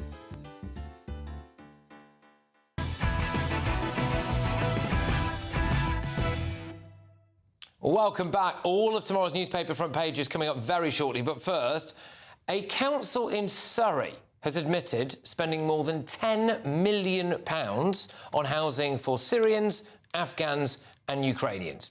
According to a Freedom of Information request, Elmbridge Council has spent £10.25 million since 2023 on the purchase, refurbishment and subsequent letting of 24 homes in their district, all for migrants. The council also admitted that they are still working to deliver 3 more homes for Afghan migrants, the cost of which is not included in that £10 million that's already been spent. Isn't this just a remarkable state of affairs? I'm joined now by the Conservative Group Leader on Elmbridge Borough Council, John Cope. John, thank you very, very much. I assume that you currently have absolutely nobody waiting on a housing waiting list, no homelessness at all, which is why the council can crack on and do this stuff. Thanks for having me on. I mean, when I saw, because this all came back from Kelvin Mackenzie's detective work, and I think when all of us saw what he'd found, we were all outraged and deeply concerned. So yeah, I'm the leader of the opposition on the council, so my first task there was to talk to the chief exec and get some answers. And actually there was bits of context that Kelvin and that story that were missing, and I want to sort of share those with you. So the first thing is that this is not Elmbridge money. This is not council tax money at all. This is a national scheme. Every council had this money. It was part of the resettlement schemes that went on. And actually, the second bit of context that's missing is these aren't migrants. So these were not for migrants. These were for British citizens, some of them. They were also for people who supported the British army in Afghanistan, and also Ukrainian refugees. And they are temporary. Syrians as well, yeah. That was many years ago. That's all ended now. So this we're talking about people who supported the the army in Afghanistan and Ukrainian refugees. And so the government gave money, millions of pounds, to all councils across the country, and this was spent on these houses, but they remain the councils. So they are temporary, they're being temporarily used, and then they'll be available for local residents. So I totally get the outrage, and I shared it. The real scandal that's going on is asylum seekers being housed in hotels. And that's the real scandal. Yeah, well, it's a combination. I mean, look, I'm just on AI here, so I'm hoping this is okay. But the Elmbridge local housing needs assessment reported a backlog of 1,434 households in need, and apparently there were at this point 130 homes available to be used as part of social housing. So, what can the possible justification be for housing, whether it's government, big state money or not, housing foreigners basically in either homes that the council has been able to requisition or a hotel, migrant hotels? What can the justification for that be? So I'm not going to defend the Liberal Democrats who run the council. They run the local social housing in a disgraceful way, and we've held them to account on that. But just to correct you, these are British citizens. Some of the people in these houses are British citizens. But okay, so wait, no, let's drill down onto that. Sorry. So when you say that, are these people that were born and raised in Afghanistan that we've given a British passport to? I don't know the answer to that question. But well, it's important, isn't it? Some are British citizens, and some people are the ones that supported the British army, and others are those that fled Ukraine, right? And, we're all patriots, right? I think we probably should support British citizens. We should probably support people. Well, there's a difference, though, isn't it? If someone has just arrived in this country and we've given them a British passport, then, there are already that's British not citizens. That's not. So this is the misunderstanding, and this is a bit of context that I think was missing in the story, is that these are people that either have fled a genocidal dictator from Ukraine and have fled the Russian invasion. They're people that actively helped the British army and probably saved British army lives in Afghanistan, and therefore were resettled, or they're existing British citizens that were entitled to resettlement when they had to leave. Do you know how many of them were just 20? Right. Okay. 20. So how on earth does it cost £10.5 million? This is a tiny number. Well, what really has happened is the government, the previous government, actually invested millions of pounds into Elmbridge, and these houses, they've been used temporarily for people being resettled, as I said, British citizens, those that helped the British army, and then once they're stopped being used for that, the council keeps them, and they'll be available for local residents for social housing and affordable housing. So the refurbishment, purchase and letting of 24 homes has cost £10.25 million. The average house price in Elmbridge is £800,000. Exactly, and there we go. There's loads of people who want to live in Elmbridge, aren't there? Yeah. It's a stockbroker belt in Surrey. Yeah, exactly. It's lovely. And these houses, but can you not see what some people are getting at here, which is that for a lot of people who work very hard and pay a lot of tax and abide by the law and do everything absolutely above board, they can't afford to live there. But a council, or whether it's government or not, has found £10.25 million so that people who have just arrived in Britain, in some cases, people who just arrived in Britain, can go and live on the stockbroker belt in Surrey. Yeah, so the government gave them that money to pay for the resettlement. So they stopped the local taxpayers actually having to pay for it. So this was government money. And as I said, those houses, and I've checked this and I push really hard, those houses, once they no longer used for resettlement, will be available for local people for affordable housing. But as I said, this is a bit of a red herring. This is money that was given to a council for a very specific crisis many, many years ago. But where does that money come from? From the government. Yeah, Because, which is every ours, isn't council it? across It's the country. our money, isn't it? This is the But point, again. Do you think that we shouldn't give houses to British citizens and those that help the British Army? Firstly on that, I think there's two things. It depends by what you mean by a British citizen, OK? So if it's someone who was, like, born over here, who just found themselves, for whatever reason, just living in Afghanistan for a bit and needs to come out, like, fine, OK, fair enough.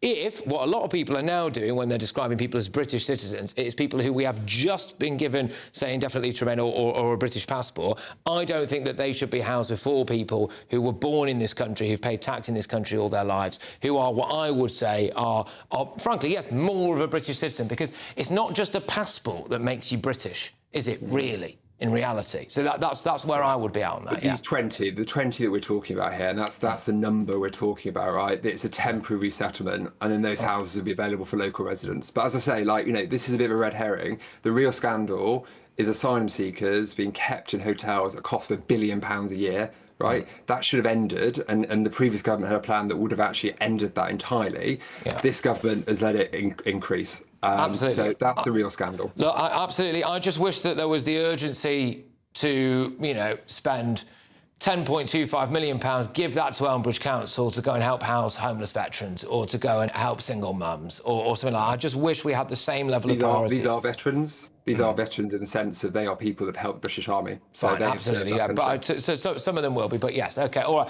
Look, thank you very much. Anyway, cheers for your time. It's John Cope there, who's the Conservative group leader of Elmbridge Borough Council. An Elmbridge Borough Council spokesperson has said Elmbridge Borough Council has supported refugees from Syria, Afghanistan and Ukraine over the years. Working with local partners, we've offered safety and support to those fleeing conflict and fear.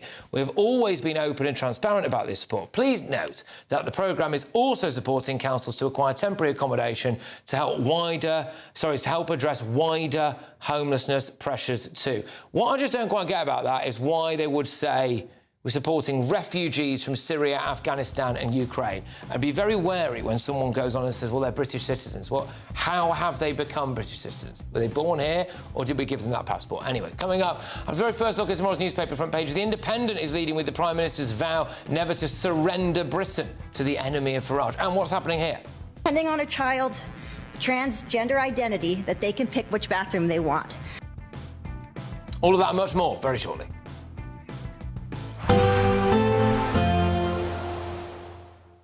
I forecast a perfect holiday in the sun. Weather looking good then? For sure, and no worries about our travel insurance. All Clear Travel Insurance sponsors GBNews Travel Destinations Forecast.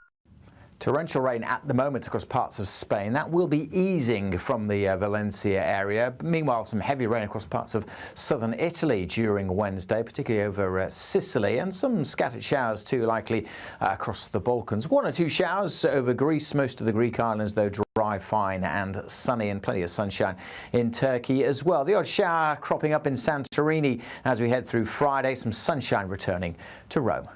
Goodbye. All Clear Travel Insurance sponsors GBNews Travel Destinations Forecast. Hello again and welcome to the latest update from the Met Office for GB News. Clear spells will remain by and large across England and Wales overnight, but it will be much cloudier further north across Scotland and Northern Ireland, with increasingly heavy and persistent rain arriving. That's because this next frontal system that moves in is more active than the weak fronts we've seen during the last couple of days. So soon enough, during the evening, heavy rain arrives across Northern Ireland into western Scotland, and it's going to persist throughout much of the night. But for much of England and Wales, there'll be some patchy cloud around, particularly towards the west, but in between, clear spells, lighter winds here, and so a similar night to previous nights, with temperatures falling into the single figures and some mist and fog forming, particularly south of the M4 corridor. That's what we wake up to on Wednesday, some patchy mist and fog. It will last for the first few hours of the day before eventually lifting. Not everyone will see the fog. There'll be some sunshine out there from the word go. Areas of cloud affecting parts of Wales into northern England. Rain just fringing upon Cumbria as we begin things, but it's wettest across western Scotland, Northern Ireland and northern Scotland first thing. Actually, the morning is the wettest period because the rain does tend to ease a little into the afternoon. It's not going to disappear entirely, but we end up with on and off mostly light rain for Northern Ireland and for much of Scotland, particularly towards western parts. Eastern and northern Scotland turning brighter, with actually still some warmth here. The warmest air will be towards the south, where we see some sunshine after those mist patches, 20 or 21 Celsius possible. Thursday then starts in a similar fashion, with clear spells and some mist patches in the south, heavy rain across northern parts of the UK, and that rain really is going to accumulate across much of Northern Ireland and Scotland, particularly western Scotland. A rain warning in force, risk of localised flooding by the time we get to Friday.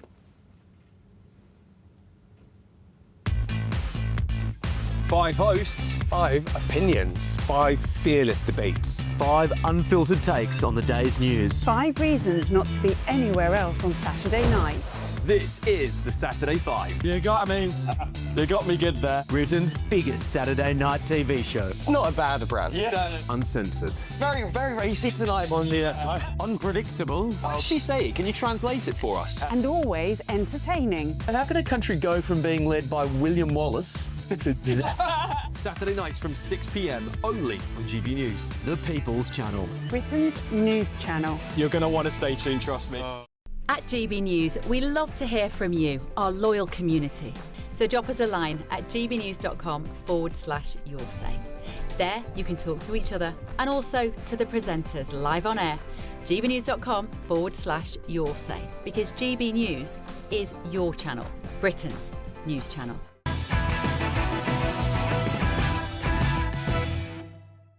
Welcome back to Patrick Christys. Tonight we have got some of tomorrow's newspaper front pages in this segment. Anyway, we start with the Daily Telegraph. I won't surrender our flag, says Sir Keir Starmer. There's also a story here. Babies can be born without the need for a biological mother. So I think we'll talk about that. The next paper we're doing here is the Eye. 2-child benefit cap will be lifted in Reeves's budget. Now, it's an interesting policy, this, because I believe Reform want to do the same thing. So it's a rare bit of symmetry there between those two parties. The Independent, Starmer, we will never surrender Britain to, quotes, the enemy Farage. The Metro, PM, snake oil Farage wants Britain to fail. The Mirror, pride over prejudice. PM's fight for all that makes the nation great, as he says that Reform leader does not believe in Britain. That's the ones I've got for this segment. Anyway, right. Let's just start with the 2-child benefit cap, I think, if that's all right. It's on the front of the Eye. So a bit more detail on this.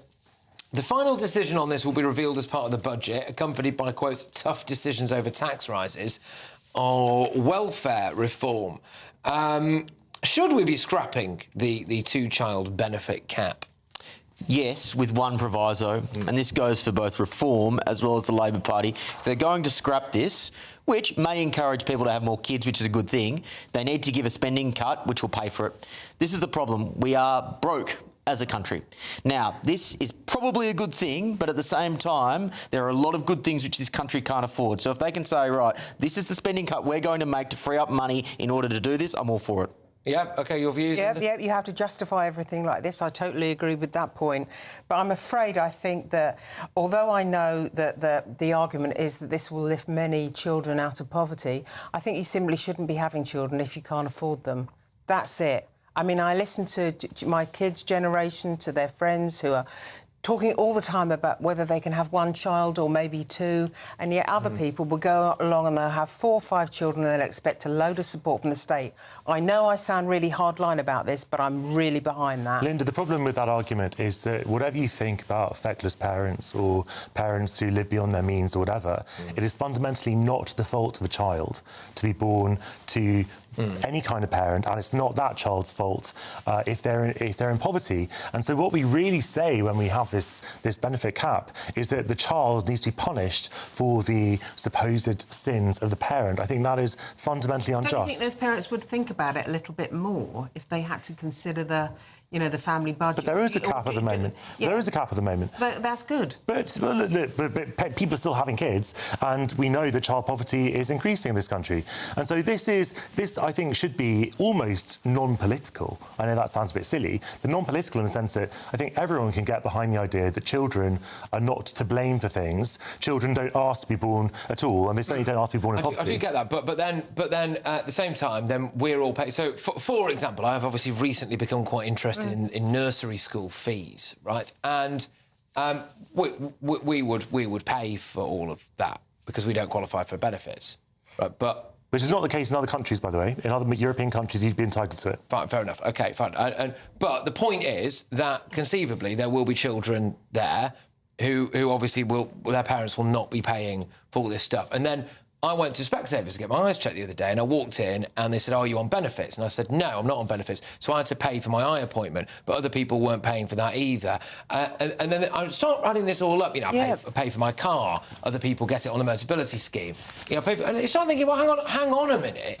You know, there is a section in society who are paying for everything, and they're also paying for everyone else as well, aren't they? Which I think is why there are more clever ways we can do this. We all agree that this country is not having enough kids. But I don't think benefits are the best way to encourage more children. I also, as an aside, don't think they're the best way to get kids out of poverty because we keep giving benefits and we've done so for decades and decades. And it hasn't made any difference. And to Jonathan's point, child poverty is increasing. I like the Hungarian model where you cut the income tax rate for the mother for each kid that she has until you get to the fourth kid, where the mother will never have to pay income tax the rest of her life. So that's potentially a growth proposal as well as being a way to free up money for those children. I mean, there are alternative solutions to it, aren't there? I must admit, I am a little bit on the fence about the two-child benefit cap, purely because people need to start being encouraged to have babies. And the fact is that there are... It seems to me, I could be wrong about this, and people might be able to pull up some data, this is purely anecdotal, right? But it does seem to me that the group of people who are most concerned about having kids / aren't having kids are kind of like your middle classes, because they seem to be very worried about it, right? But like everyone else is having loads of kids. So if people aren't caring about it, you know, I don't know, maybe we should be doing something to encourage... Responsible people care about whether they can afford to have children. I mean, one of the people who's got a really, really poor birth rate, I think it's a negative birth rate now, worse than ours, is Japan. And the reason why it's got a negative birth rate, I've got Japanese sister-in-law, so I keep abreast of what they're doing in that country. The reason why they do not carry on having children is because they do not think they get enough support, either from their husbands, their family, or the state. Japan's a very, very... in some ways... That's a very ageing population as well. It's got a massive ageing population, and it's got no replacement birth rate, and that's severe. That's a severe economic problem. But it's happening because mothers don't get enough support. But that's the fundamental point, is that we simply don't invest in childcare, and we don't see it as a big priority. And this is a no-brainer on so many levels. We need... have a productivity crisis in this country. We need women to be back in the workforce who can't. I've got friends who are university educated, who are earning decent salaries before they had kids, and they literally can't afford to go back to work because childcare is so expensive. And so, if you were to make the moves that other European countries have made and move to make childcare almost free and to make nursery education, all this kind of stuff, then you would actually encourage people to have more kids, which is a good thing for everyone. Well, you could go to the Scandinavian model of providing universal childcare, but you'd have to pay the tax. Exactly. We don't have the tax of Scandinavia. The flip side to it, obviously, is that there are loads of people in this country who feel like they're paying far too much tax as it is and don't want to pay for other people to have a load more kids. But anyway, coming up, the rest of tomorrow's newspaper front pages. Stay tuned.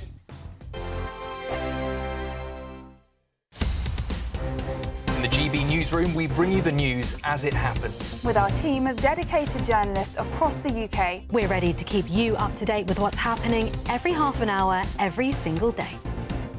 Bulletins here on GB News, the People's Channel, Britain's news channel. GB News Breakfast, every day from 6 a.m. Liz Mitchell, MBE, gracing us with her presence on the sofa this morning. Liz, so good to have you with us. I am happy to be here. You have the most incredible voice, the voice of a generation, the whole disco era. It is down to you.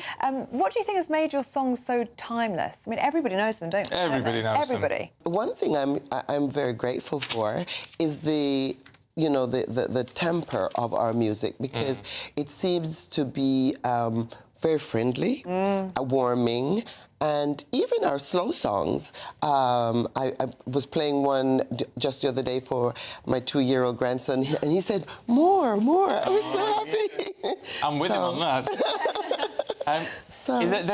There's a real sense with your music, though, that it is uplifting. Yes. And you feel happy listening to it. I mean, despite whatever it is you're singing about, almost, it's just there's a joy to it. Yes, and that is really a gift, I think, that most artists would want to have, is that when they make their music that is lasting and that is bringing happiness to people. Because for me, that's the whole point of singing. You know, you should be able to make the people you're entertaining feel happy, hear something good, forget the pain for a moment and just want to dance and just feel good. And Boney M music is all over TikTok, isn't it? It's being remixed all the time. How do you feel watching your music being reinvented like that? It is really wonderful. This has been going on since the 90s, even before the 90s, people were remixing our songs. So it's the uniqueness of the vocals, because that's what is given to them, just the plain vocals, and then they put new music on it, and it still sounds like Boney M. The People's Channel. Miriam, you can't be serious. Scrapping the triple lock on state pensions? Madness. Andrew, we just can't carry on pretending. The numbers just don't add up. We've got to be honest with people. We've got to face the facts. That's what people want. Well, that's what you get on GB News and on Britain's Newsroom. Lively debates, lively conversation. Britain deserves a newsroom that puts the facts and your voice first, and we're not afraid to hold power to account. And each other. So join me, Andrew Pearce. And me, Miriam Gates, for Britain's Newsroom, weekdays from 9:30 on GB News. The People's Channel, Britain's news channel.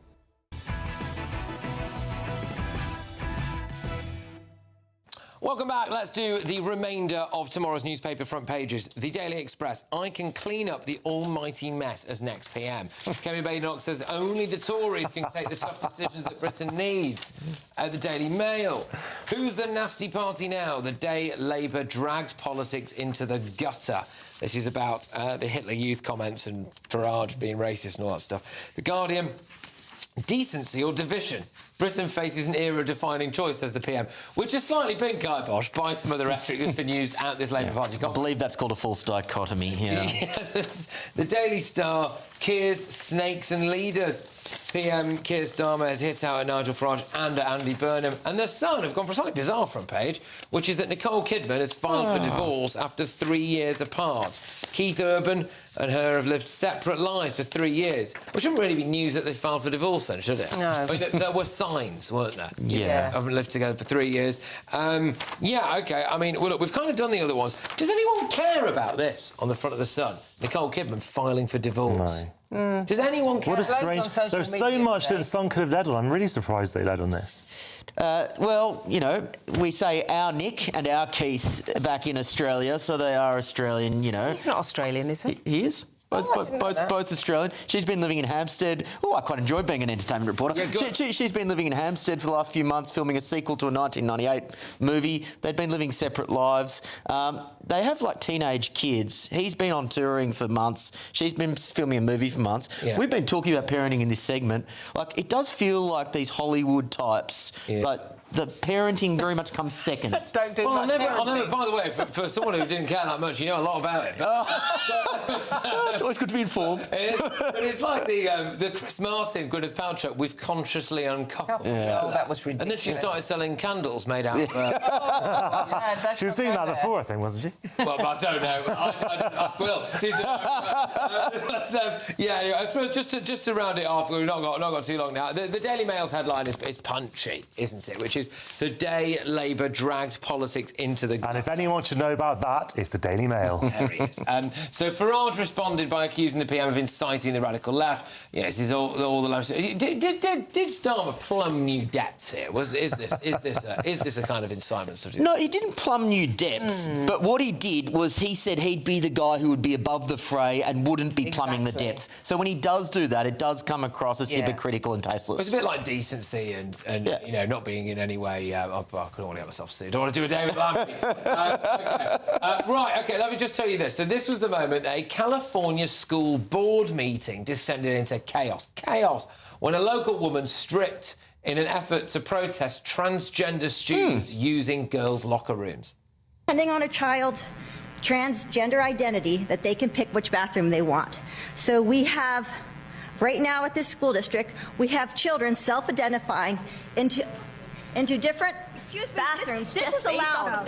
No. We're going to recess. I have my baby. I'm going to finish my comments, or you are violating my First Amendment right. I am putting on my uniform. You are disrupting. God bless America. No one has the right to a platform.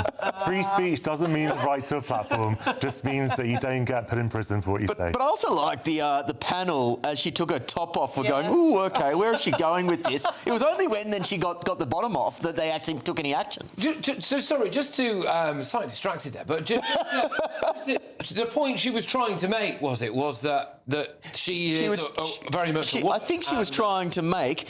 If you're uncomfortable as I do this, then surely that makes the point that if there is someone of the different sex getting undressed in a change room, that makes my point that they're going to be uncomfortable as well. And then they proved her point. Well, it was an unusual argument. It would make you a bit uncomfortable if you're the only one naked in a change room and everyone else is fully clothed. That would make anyone uncomfortable.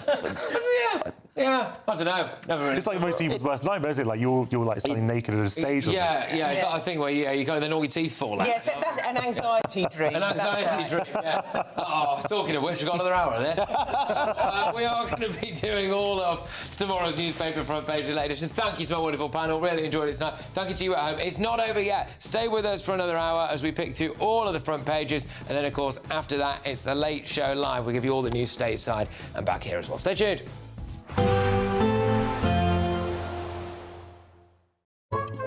Today's outlook: cool, calm and completely horizontal.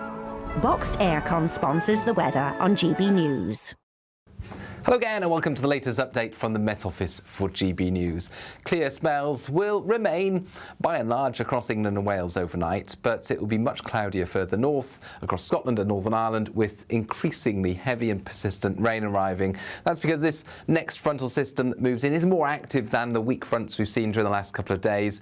So soon enough, during the evening, heavy rain arrives across Northern Ireland into western Scotland, and it's going to persist throughout much of the night.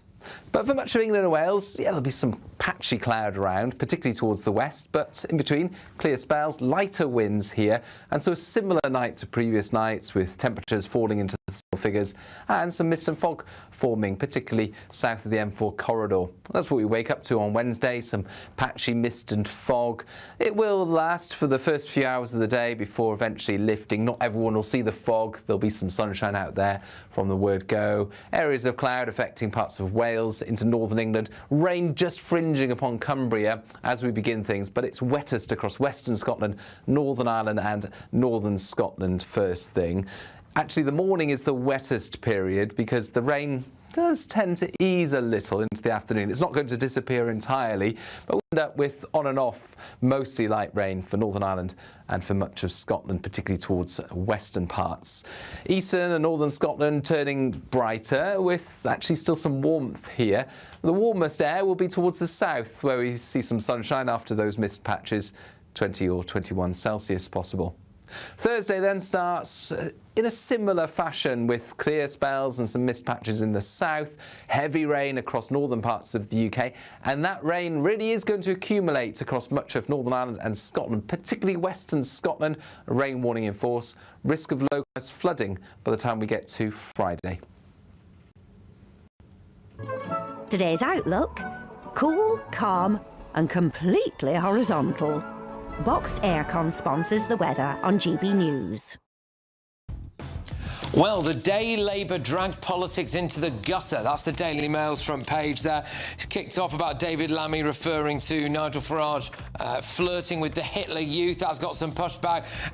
Keir's snakes and ladders, sorry, says the Daily Star. Decency or division. There's a lot of it about Labour.